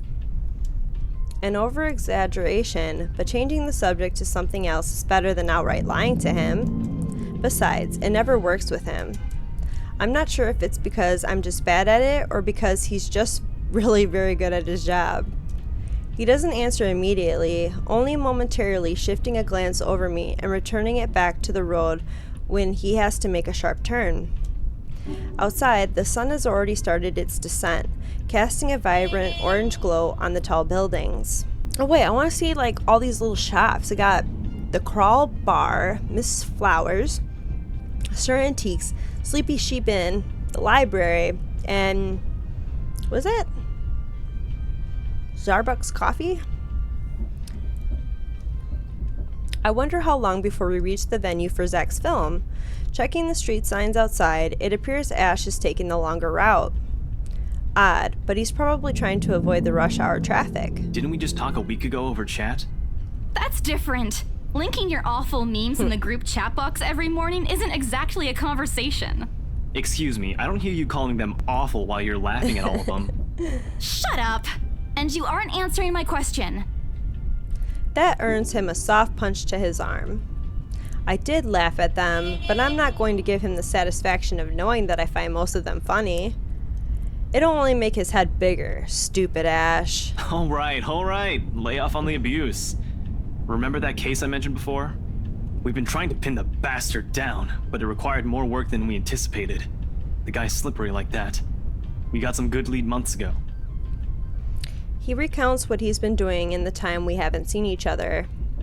His usual work, the occasional small investigation, and the big case he's been stuck working on, stuff he couldn't mention in the brief time we catch each other online. Although most of it are the trimmed down version, only things he can tell. He has always been careful about that. Even in the way he spins his answers to my questions, just enough to satisfy my curiosity, but not enough to paint the whole picture. At one point, his voice takes on a strained tone when he mentions something about the big case, but I don't dwell on it much. That's normal, right? I mean, who wouldn't be frustrated if you couldn't bring someone to justice because they kept slipping out of your fingers? If I were in his shoes, I'd definitely lose my mind. His stories never cease to be entertaining regardless.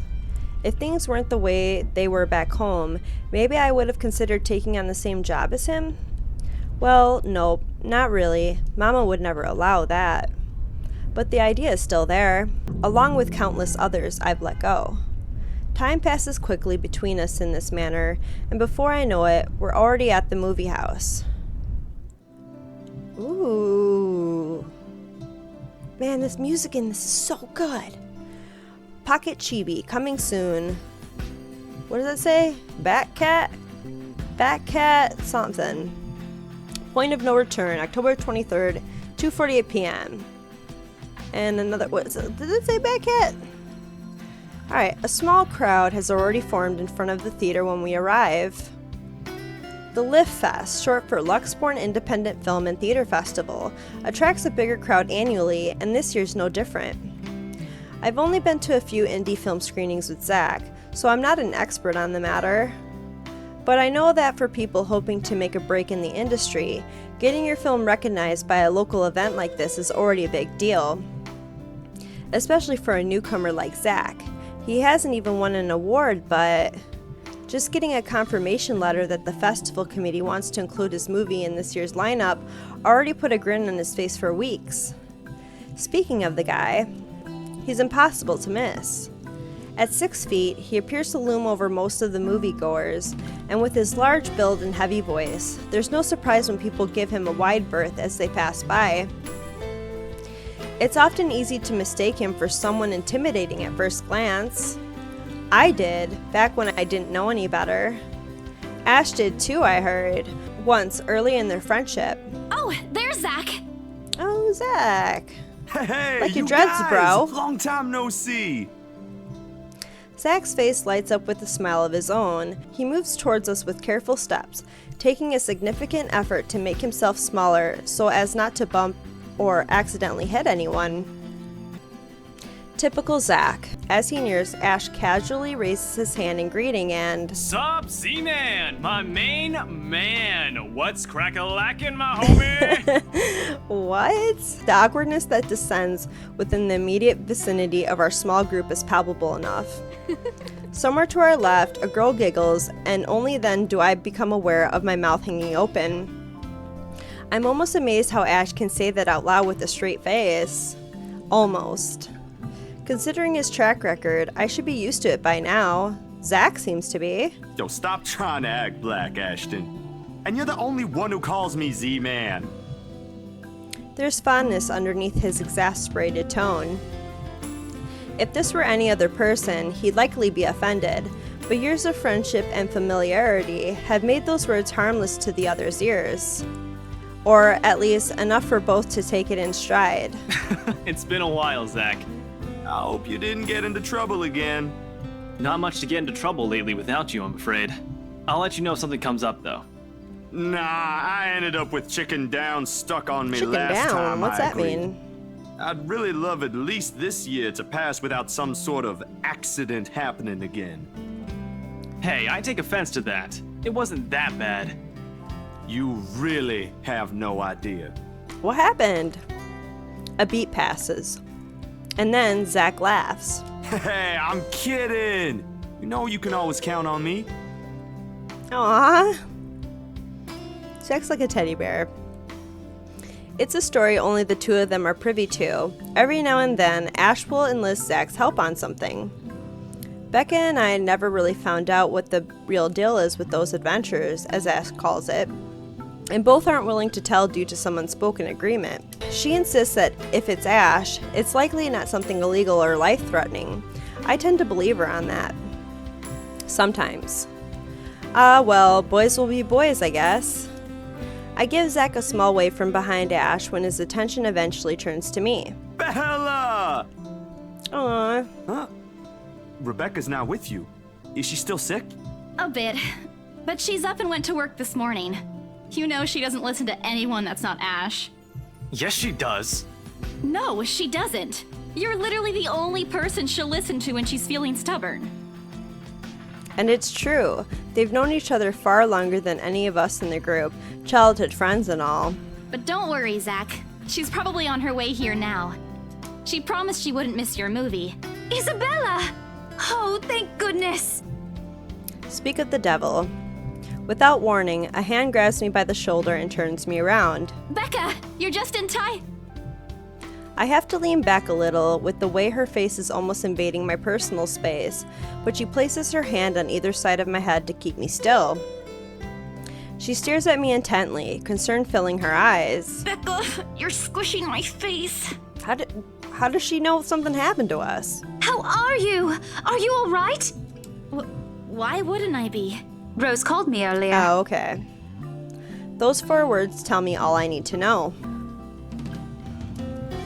Since I don't have my family living close by, and the only other relative I have here works on the far side of the country, I gave my company Becca's contact number in case of emergency.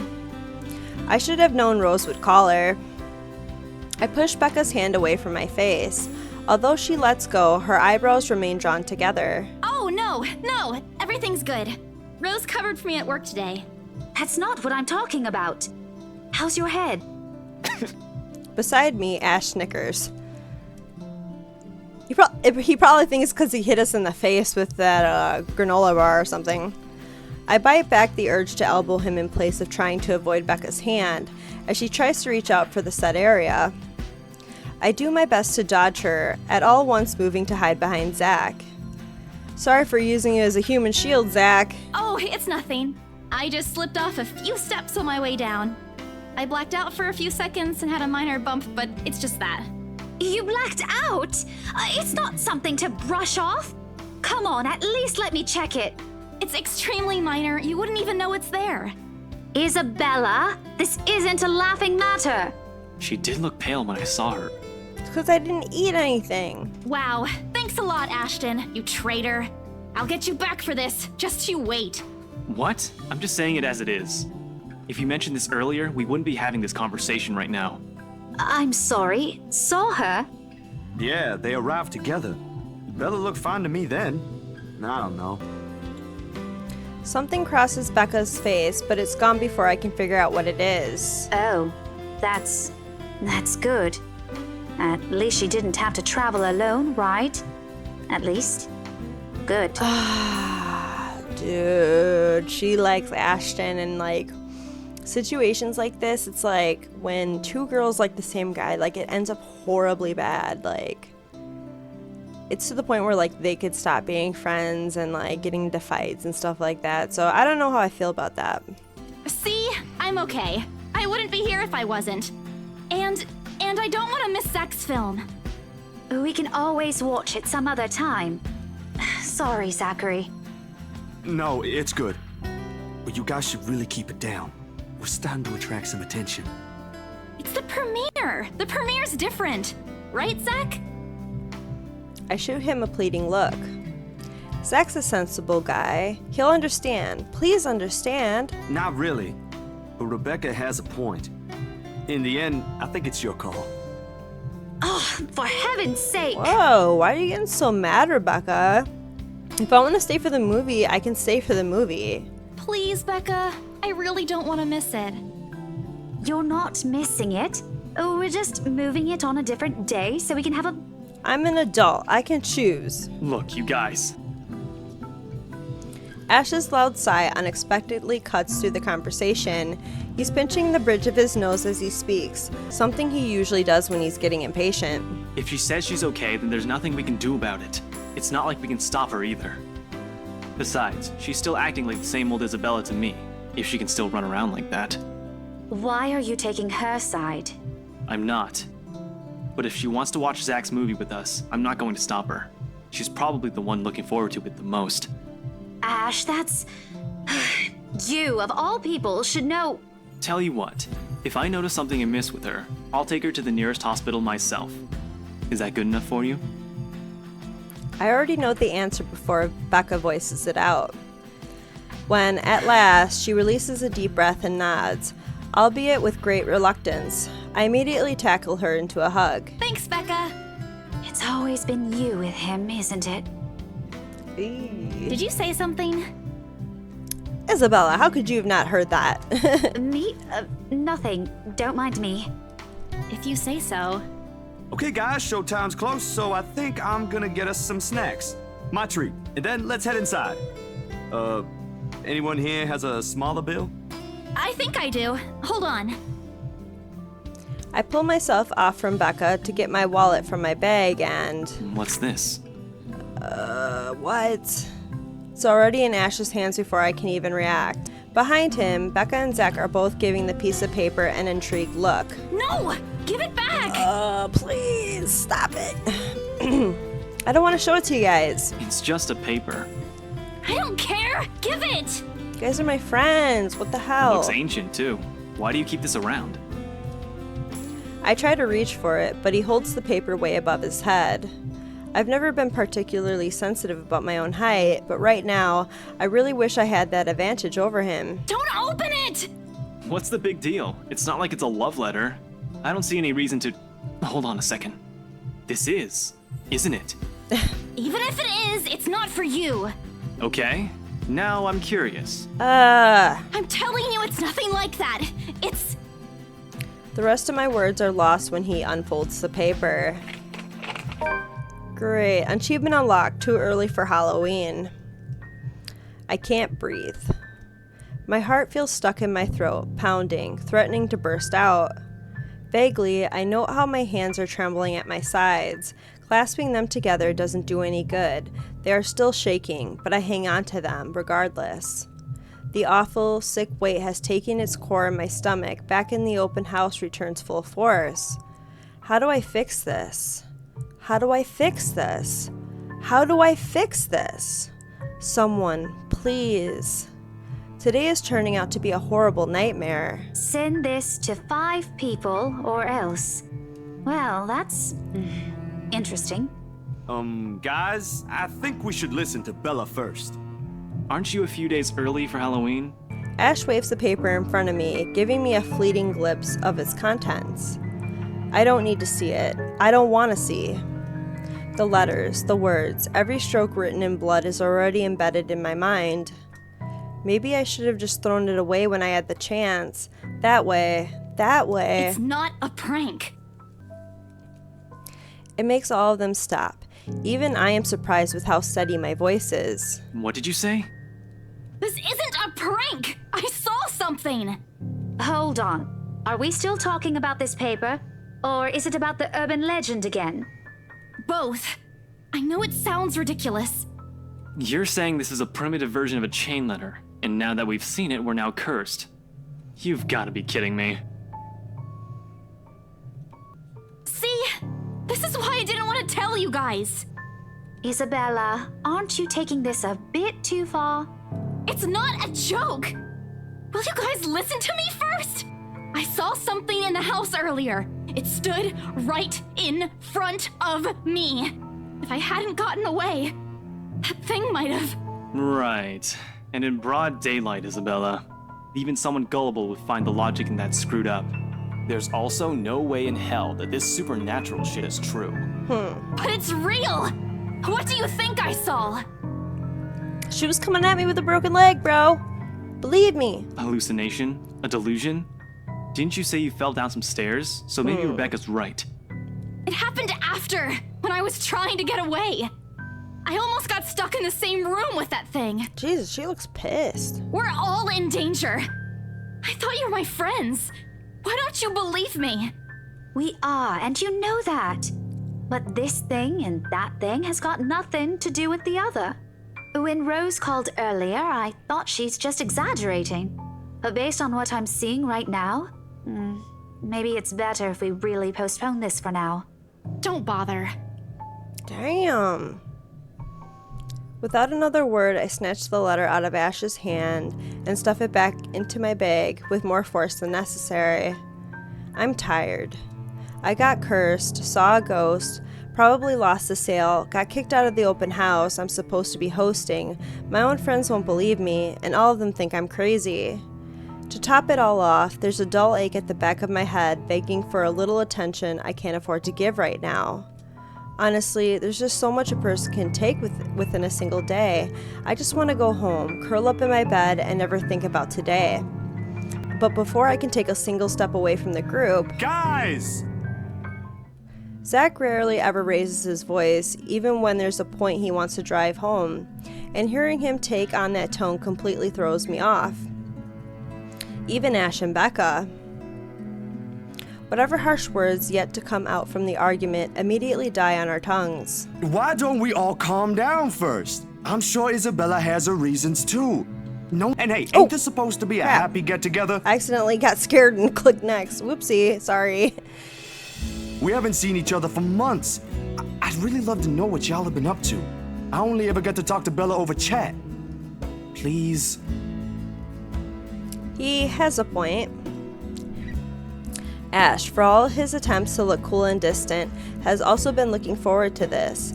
He even took the time to call this morning for a reminder. He never does that. Becca too. I'm pretty sure that's another reason why she got out of bed today.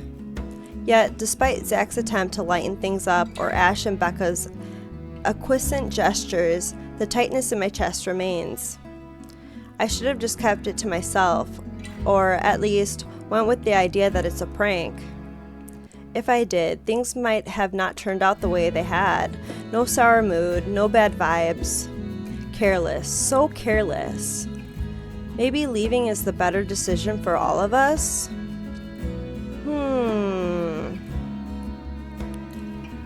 I'm gonna save.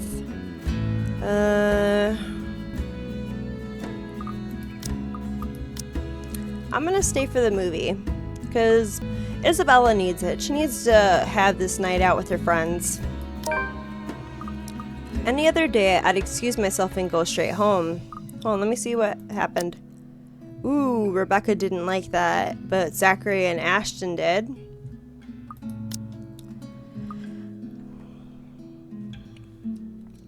But this is something special to Zach, something he works so hard to bring to life. I should know better. I might be having a bad day, but being with the few people I care about far outweighs the idea of spending the rest of the day throwing a tantrum alone in my room. And what if the thing in the attic follows me home? I don't want to be left with my thoughts either. I can still see it whenever I close my eyes. And maybe, if I stay, let our heads cool down first before telling them what happened, they'll listen to me? There's nothing you can't solve with a calm head. One step at a time, Isabella. That's what Mama used to tell me. Besides, I don't have the heart to ditch Zach. A smile is back on my face when I look back at them. If we keep arguing here, we're going to miss the first few minutes. All right, that's the Isabella I know. Oh, good. I thought for sure you were going to cry. This time, I really do send an elbow straight to his stomach. Stupid Ash. Being vertically challenged has its perks, too. What was that for? Stop calling me a crybaby! I'm not one! Aw, don't cry. Stop it! Okay, scaredy cat then. Who calls people scaredy cat anymore, though?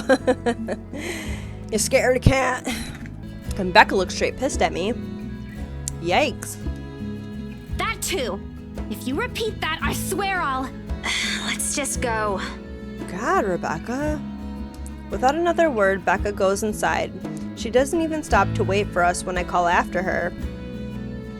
Ash and I exchange looks at that, the same question likely swimming inside of our minds.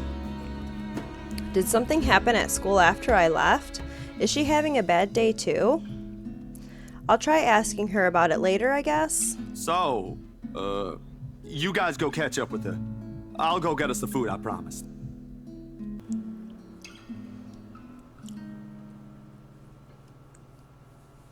But you'll miss it.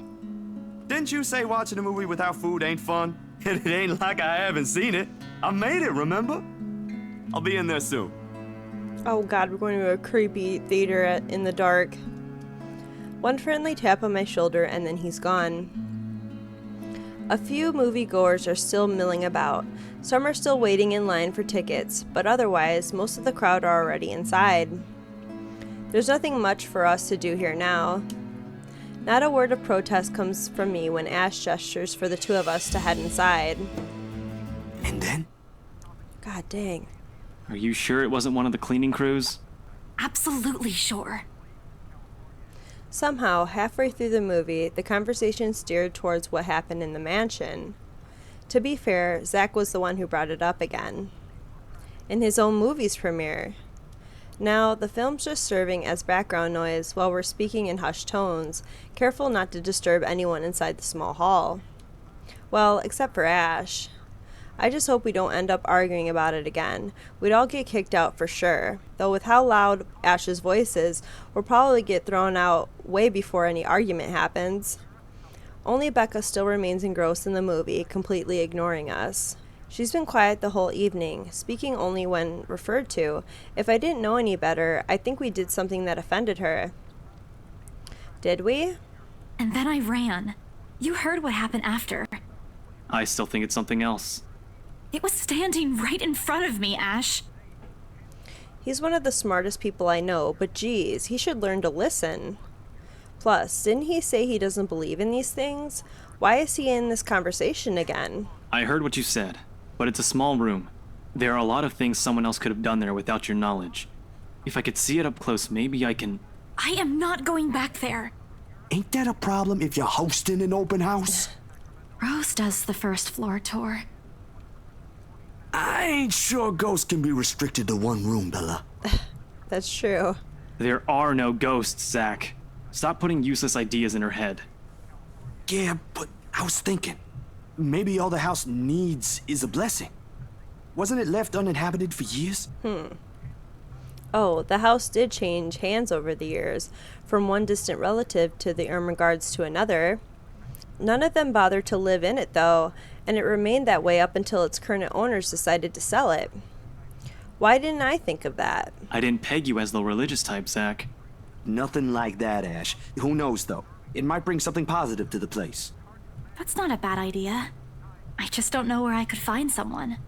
You're not seriously considering his suggestion, are you? Do you have a better idea? I know where. I could contact him for you if you want. You'd do that? Or we can find you a psychologist instead. There are very few times in my life when I wish my glowers could kill. This is one of those. Ash, that is not a very appropriate thing to say right now. No, wait, that's not what I meant.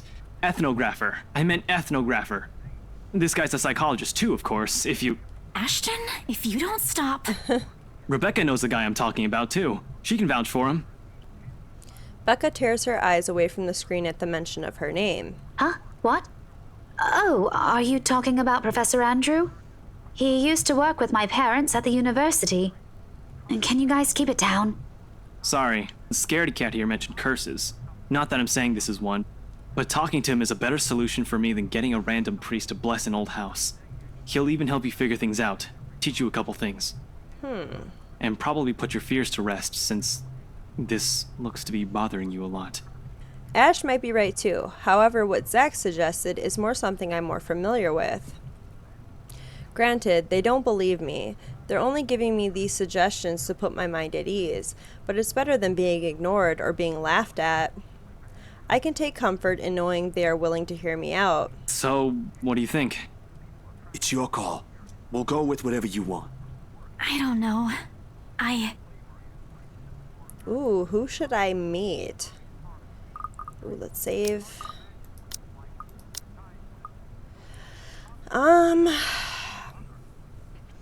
Well, if there's like a romantic interest in this game, I think I would go with Ash more than Zach. So, well, I mean, for at least this playthrough, I'll probably do Zach next time, but I'm gonna meet with the professor. I'll think about it, but if ever, I'd like to give talking to Andrew a try. I mean, I don't know if there's a romantic relationship in this story, but yeah, he liked that. Okay, cool. Because I don't know, it just seems to me like Isabella and Zach are just really good friends. But with Ashton, it seems like there's something there, especially with the teasing and the flirting and stuff like that. And I mean, I do feel bad that Becca likes him too, but I don't know. You know, it seems like Ash is really into Isabella as well, so. Is that okay? Won't he have other things to do? He is a bit busy, but he'll make time for me. He's my go-to person when I'm stuck in something. He won't mind if I bring a friend with me this time. If you're sure. I guess that settles it then. Guys, I said keep it down. You keep insisting that we still watch it. You're not even paying attention yourselves. Jeez, Becca, do you have a stick up your ass or what? Calm down. It ain't a big deal, Rebecca. I'm the one who broached the subject in the first place. Exactly. It's still your film, Zachary. A good film, mind you. You worked hard on this. The least we could do is watch it with you. And that's what you're all doing. I really appreciate all of you making time for this. Oh, Zach's so sweet. He's all blushing. Sorry, Becca. We'll stop now. I throw her an apologetic look, even if Ash is the only one she should be reprimanding, but her attention is already back on the screen. She's ignoring us again. When Becca's acting this way, there's a big chance something's nagging at her. We really need to talk. We all fall into a comfortable silence after, the kind only you can share with people you're most at ease with. For the first time today, the letter lays forgotten in my bag, if only for a few hours. Ooh, it's evening now. Night has fallen by the time we exit the movie house. Alright, let's look at our journal.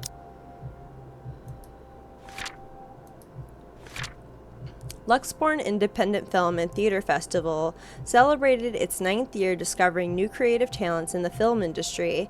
Included in the few showcased this year was Zachary Steele's Blue Fancy, Dark Times of the Black British. Isabella Santos, Ashton Frey, and Rebecca Gales were also seen amongst the crowd for its premiere. Oh, I want to see where we are at the branching tree. Holy crap, we still got a lot of way to go. Despite the late hour, the streets are still bustling full of people. Those about to head home, those set to meet someone, even those simply wandering about. Walking in this sea of unfamiliar souls, it strikes me how easy it is for one to get lost in a city as nondescriptive as Luxborn. I was afraid too, at one point, back when I was new and had just set foot in this place. Now, with familiar faces walking with me, it feels a little like home. Zach and Ash bid us goodbye shortly before Becca and I crossed to the other side of the street. The former claiming he's got a few freelance jobs to take care of before the day ends, and Ash? Who knows? He never tells. Sometimes he'll just randomly appear at your doorstep looking for a place to crash. He does that to Zach a lot, much to the latter's frustration. But he's a busy guy too, in spite of the laid-back air he gives off. Thanks for today, everyone! No problem, Zach. I'm sorry for what happened earlier. Oh no, and we're gonna go home? Huh? Oh, god damn it. A sensation. Cold, sickening, drowning, my chest tightening, breathing becoming labored. I can taste blood in my mouth, the edges of my vision blurs. In the distance, amidst the countless nameless people going about their lives, a voice reaches out to me. Pleading, even as I clench my eyes tight and clasp my hands over my ears. Whispering and whispering and whispering. Calling out.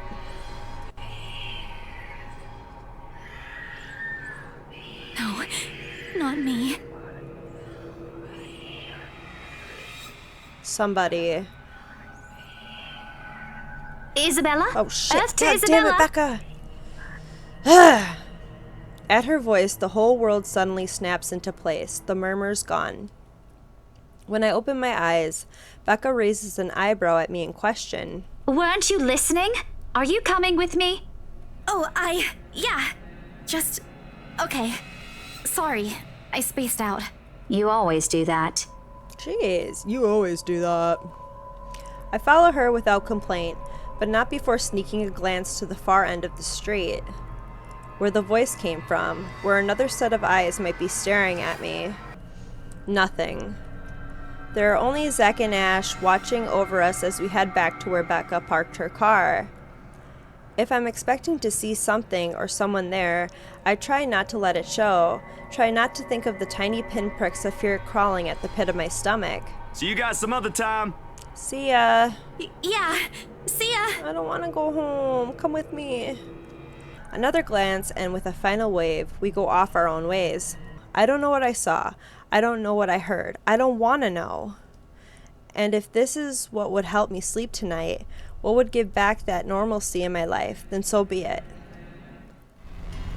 The darkness closes around me, grasping, pulling, engulfing me.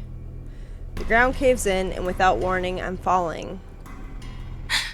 My eyes snap open. I was expecting a jump scare right there. For an instant, it doesn't immediately register where I am. Oh, look at all the frickin' noodle cups, damn. Both my back and shoulders ache after I've fallen asleep all hunched up the night before. Drenched in sweat, the nest of pillows I often keep around me feels more suffocating than comforting. I let my eyes adjust to the bright morning light streaming through my window and allow my breathing to slow down before untangling myself from the pile. I haven't had a single dream since coming to Luxborn, or at least none I can recall having. It's a shame because they used to be so vivid. Not the crazy vivid, but the more pleasant kind I tell my siblings about. Maybe it's just the stress of living alone? The knowledge that I'll always wake up in an empty apartment with no one to tell stories to. What time is it? Habit forces me to look over at the clock, even with the soreness weighing heavily on my shoulders and the compulsion to never leave my bed for the day. In a heartbeat, I'm up. Oh man, of all the times to oversleep. Towel? Where's my towel? Admittedly, it's a weekend. As an unspoken rule, that entitles me to extra hours of sleep. But if Rose didn't kill me yesterday, she sure as hell will now. And right after what happened. Oh Lord, one box of donuts as peace offering won't be enough the second time around. Grabbing my towel, I'm already a few short steps away from the bathroom when a muffled ringing breaks out of my bag. There's a moment of indecision at first, my mind conflicted whether I should just ignore it or answer it. But what if it's Rose? Or worse, our boss? Ah, sheesh. In the end, the rational part of my brain wins out. The letter from yesterday peeks out when I pull the device out. Just the sight of it is enough to put me in a foul mood, and it takes every force of will for me to ignore it in favor of answering the call. The caller ID reads Mama. Huh? It's around 4:45 p.m. in the Philippines right now. That's an unusual time for them to call. Usually, it's around noontime here, and I'm the one calling, not the other way around. Better for them to use that money on something else than an international call. Regardless, in the most cheerful tone I can gather. Hello? Hello? Grace? How are you? Mama! I'm doing okay. How are you guys over there? We're good. EJ won a storytelling contest at school the other week. Brought home a medal. I thought you should know. There's a tired lilt in her voice as she speaks. It's been there since Papa had to leave his job. I wish there's something I can do for her. But from miles away like this, the least I'm able to do is not make her worry. If only my older brother would actually lend her a hand, but Lord knows if that'll ever happen. Odds are Kuya Jordan's already out drinking right now. Again. I can't count on my older sister either, knowing she has a family of her own, and, well, 8 Anne's financial situation isn't exactly great right now, having ran herself knee-deep in debt. Great! That's great! Tell him congratulations from me. And let him know I'm gonna send him a little something extra this Christmas. How about Nico? Karen? Michael? I hope they're okay? They're doing well. They wanted to talk to you, but they're all busy with school. Oh no, that's fine. I don't want to bother them. Just tell them to keep doing their best for me. I'll just call back when I know they're not busy. And Papa? How's Papa doing? It's a subject I'm a bit hesitant to broach. From the way Mama's voice hitches, she doesn't want to bring it up either. Papa. Grace, he's having a little difficulty right now. Weak appetite, he's having trouble swallowing, and lost a few pounds. I wonder what's wrong with him. But the doctor said we should keep encouraging him. It just means his body's accepting his new treatment well. Maybe cancer? The money you sent last time helped a lot to pay for it, by the way. Oh, I see. That's good. I won't deny that life has gotten tougher for our family. It used to be easy back when Papa was in good shape. But ever since he was diagnosed with the sickness 5 years ago, he had been unable to provide for us. Now, the burden of feeding 8 mouths and settling Papa's bills all rests on my shoulders. Dang, 8 children and his bills? Although Mama makes a little, accepting sewing and laundry jobs in our neighborhood, it's scarcely enough to cover the costs of day-to-day living, let alone the bloating hospital bills. We can't even accept help from our own government because the health insurance there barely covers anything. I'm sure he'll get better soon. Is he well enough to talk?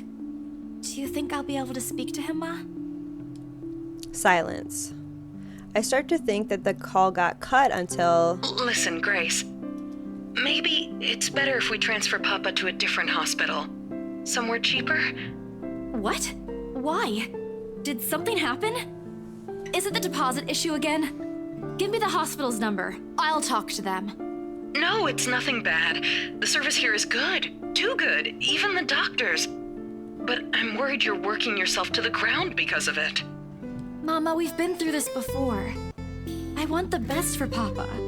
And don't worry about the bills or the medicine, or me for that matter. I can handle myself. Everything's going well here. In fact, we're about to close a large sale. Hopefully. If not, then I'll find another way. She doesn't need to know that. Sorry, Mama. You told me not to lie, yet look what I'm doing. I'll have money to send over soon to cover the rest of Papa's treatment. And there's more than enough for Karen, Nico, Michael, and EJ's school tuition, too. Thank you so much, dear. I appreciate it. We all do. But I just wish you'd come home to us soon. Kalen Ka'ui? When are you coming home? EJ, the youngest, used to be the only person asking me that. How do you respond to a question you don't have a definite answer to? 5 years later, and I still can't give them a straight one. I smile though Mama can't see it. I fight to keep my lips from quivering, my voice from shaking. She's got enough on her plate as it is. No need to weigh her down with unnecessary concerns. Promise me you'll be there to welcome me when I do, okay? Of course. I'm sorry, Grace. I need to take this for a while. There's a small commotion on the other end. The sound of gates opening, the voice of a child, EJ, talking excitably about his day at school, the tapping of feet on the floorboards as he runs. It's been years since I went home, but I can still picture the whole scene in my mind. How tall is he now? Are the neighborhood kids bullying him now that I'm not around? Did Mama rearrange the furniture in the living room again? What are they having for dinner today? I miss them. I miss them so much. It's okay, Ma. I need to go too. I've got work today. I'll call again soon, alright? The music in this is just amazing. I'm gonna keep saying that. On a Saturday? Oh, never mind. Take care of yourself, dear. I love you. I love you. Bye. It ends with a soft click, leaving half-truths and empty promises hanging in the air. And then let's look at our journal. Oh wait, today's a new day. Isabella received an unexpected call from her family back in the Philippines. An emotional moment, her mother informed her of her father's deteriorating conditions despite treatments. Nonetheless, the young woman assured her and continued to work hard to be able to support all of them.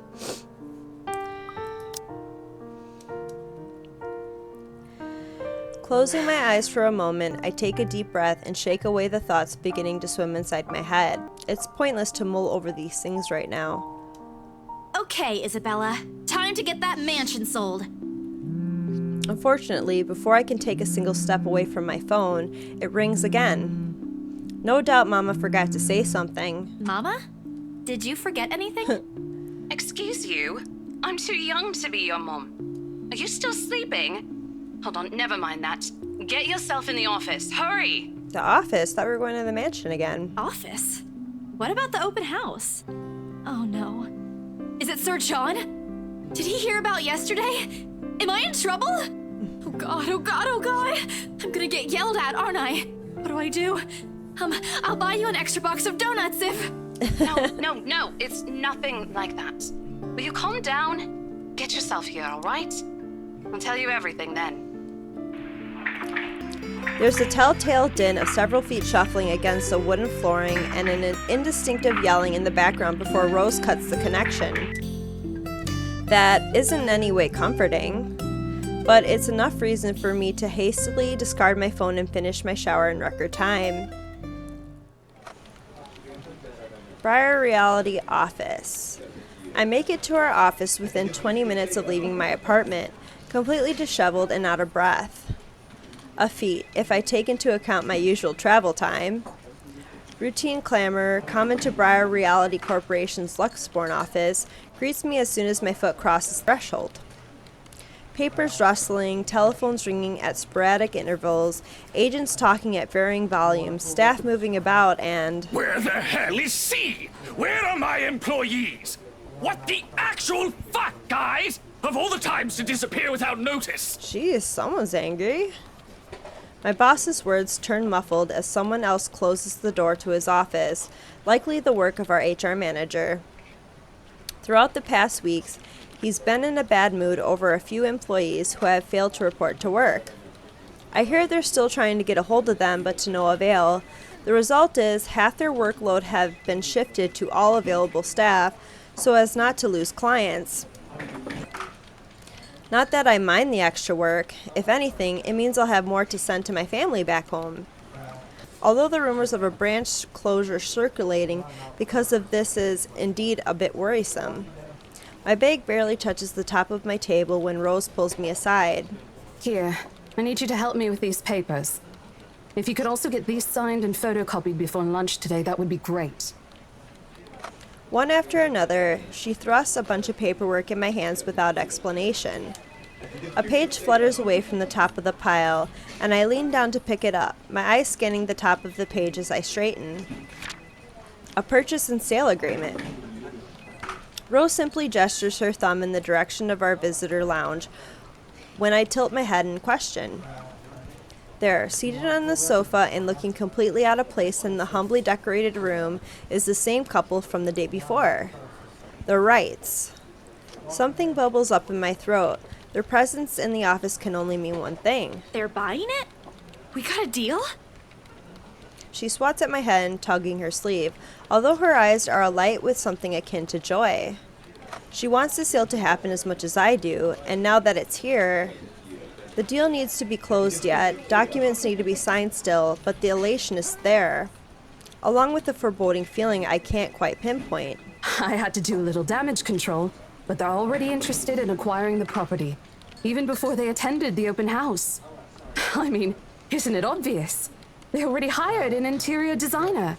I've never seen a buyer as aggressive as Madame Wright. She didn't even try to negotiate a lower rate. One at a time, Rose. I can't process everything you're saying at once. What do you mean? They're paying 15% higher than the listing price. Damn. As long as we get the paperwork done as soon as possible. I think if we allow it, they'll be paying up front, too.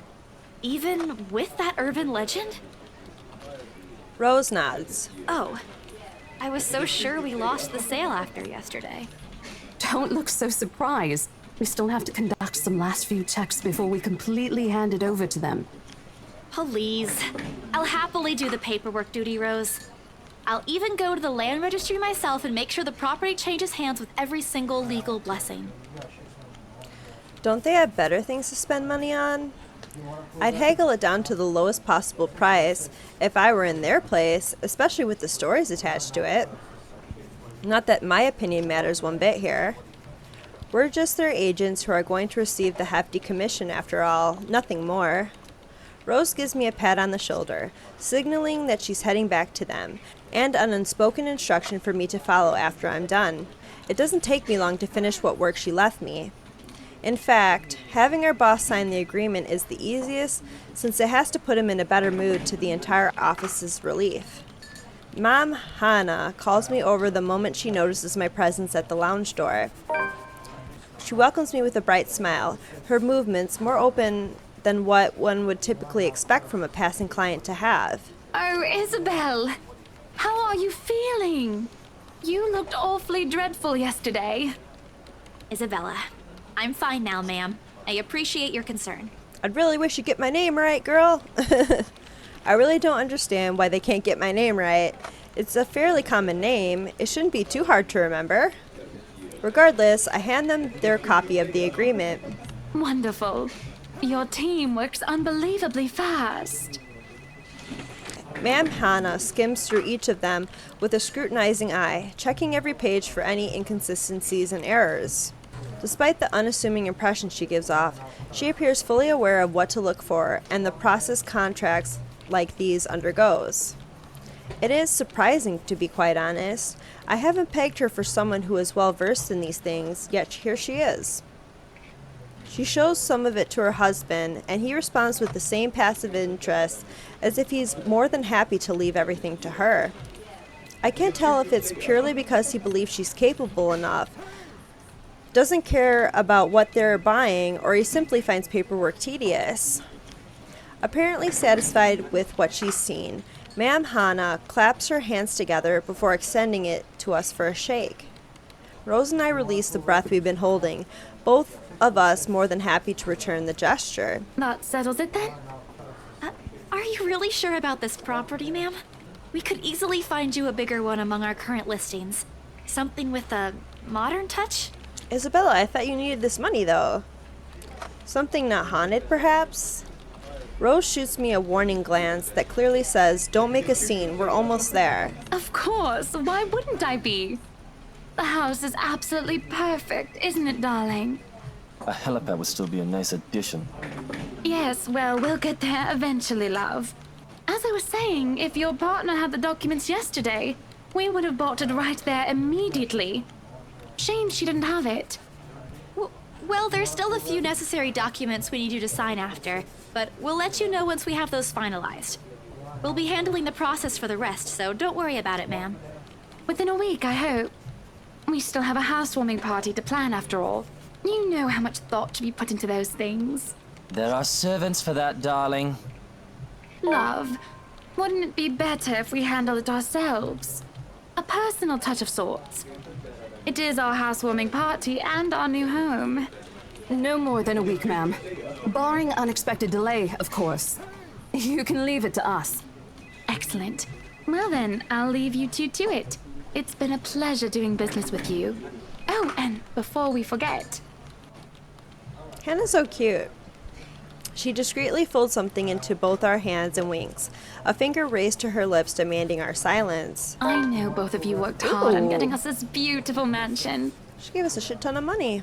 Did I mention we reward our people generously? But this is... Ma'am, I can't accept this. Don't you worry, darling. It's a small thing coming from us. Consider this your bonus for a job well done. She smiles sweetly, like this is simply the most normal thing to do in the world. Oh, before I forget, my lovely interior designer would appreciate it if you hand her a copy of the floor plan as soon as possible. She's dying to work on the house. You can do that, yes? Here's her contact. Certainly, ma'am. We'll have it processed as soon as possible. I knew I could count on you, lovelies. I hope to see you two soon so we can get this closed.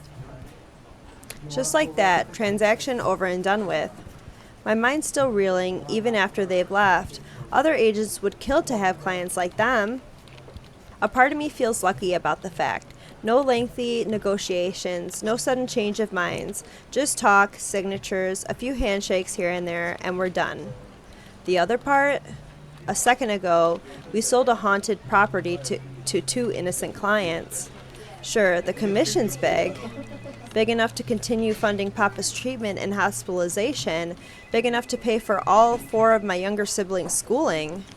Heck, it'll keep me away from instant noodle diet for months. I don't have to go back to the mansion as well, once the deal has been closed, much to my sanity's relief. But knowing that something's in there, and we just gave it to the good couple despite that? Oh, Isabella, the things you do to sell a house and get money. Papa won't be happy with that. At least I have good news to tell next time I call home. The little lie I told Mama this morning isn't a lie anymore. Well, there's something. So how does it feel? How does what feel? Your first big multi-million-pound sale, silly. I know you've been with us for years, but this has got to be memorable for you. Memorable is an understatement, Rose. Come on, show some enthusiasm. They gave us a bonus, too, aside from the commission and the other bonus boss promised. Damn. What are you gonna do with it? I don't know. Send it home, probably? All of it? Not everything, of course. Most of it. I'll leave some for my living expenses. Listen here, Isabella. I'll teach you something I should have told you before we ended your training.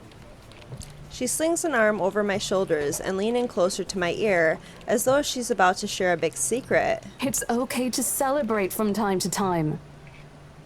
I don't get it. How do you not get it, Isabella? It's simple. Go out, do something for yourself. Throw a party and treat your friends to free food. Didn't you say the last one's some sort of tradition back at home for you? Hello, this is practically a done deal. Isn't throwing a party a bit excessive? Your call. I won't say no to an invitation, by the way, in case you really are planning to throw one. A few drinks would be nice too, thank you very much. I don't think my apartment's big enough for that. You could always move? Bloody hell, you're working in real estate. I think I'll pass. That's too much of an unnecessary expense for me. But I did promise Becca free lunch in case the sale goes well. You go do that. Hold on a sec. She quickly removes herself from me to answer the phone on her desk. Her tone shifts from playful to professional in a span of a few seconds. Today? Not a problem, ma'am. I could bring you a copy of the contract if... Must be another client. Nothing surprising there. She's one of BRC's top agents, no matter how modest she appears. A saleswoman through and through. I, on the other hand, have very little knack for it. Of course, I learned eventually. I had to. But someone else will, without a doubt, do a better job. Once, though, in a drunken stupor, Rose told me a story of what could have been. Years ago, wide-eyed, young, and brimming with yet-to-be-fulfilled dreams and ambitions, she was a term or two away from a nursing degree. Out of courtesy, I never pressed on the matter further, but perhaps it's where the sense of fondness started.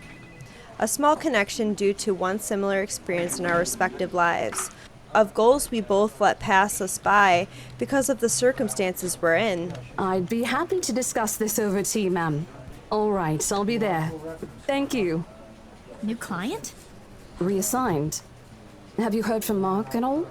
Not since the first visit to the mansion. Why? No news from the HR yet? None at all. Boss thinks he ran away. I doubt it, though. He's too much of a wimp for that. There must be another reason. Who knows? Anyway, I've got to meet this one. I'll see you later. She throws a wave over her shoulder as she rushes out of the office. The lunchtime bell sounds shortly after, followed by the chatter of fellow agents also heading out for a much-needed break. Ordinarily, there's no need for me to go out, but oversleeping didn't allow me the luxury of packing my own lunch today, if one considers taking an instant noodle cup from my pantry packing your lunch. Time to make good on the promise I made to Becca, I suppose. Maybe invite Zach and Ash too? In the end, only Becca and Zach could come. Alright guys, I'm going to end this episode right here. Oh my god, I wish I could keep playing. The story got me hooked. Unfortunately, you know, I have to work tomorrow and I want to try to edit this as much as I can tonight. So make sure you share the content. If you're enjoying my playthrough of the letter so far, please leave a like. Let me know what you guys thought down in the comments. Subscribe and click that bell button to know when I upload the next episode of the letter. You guys have a great night. Bye.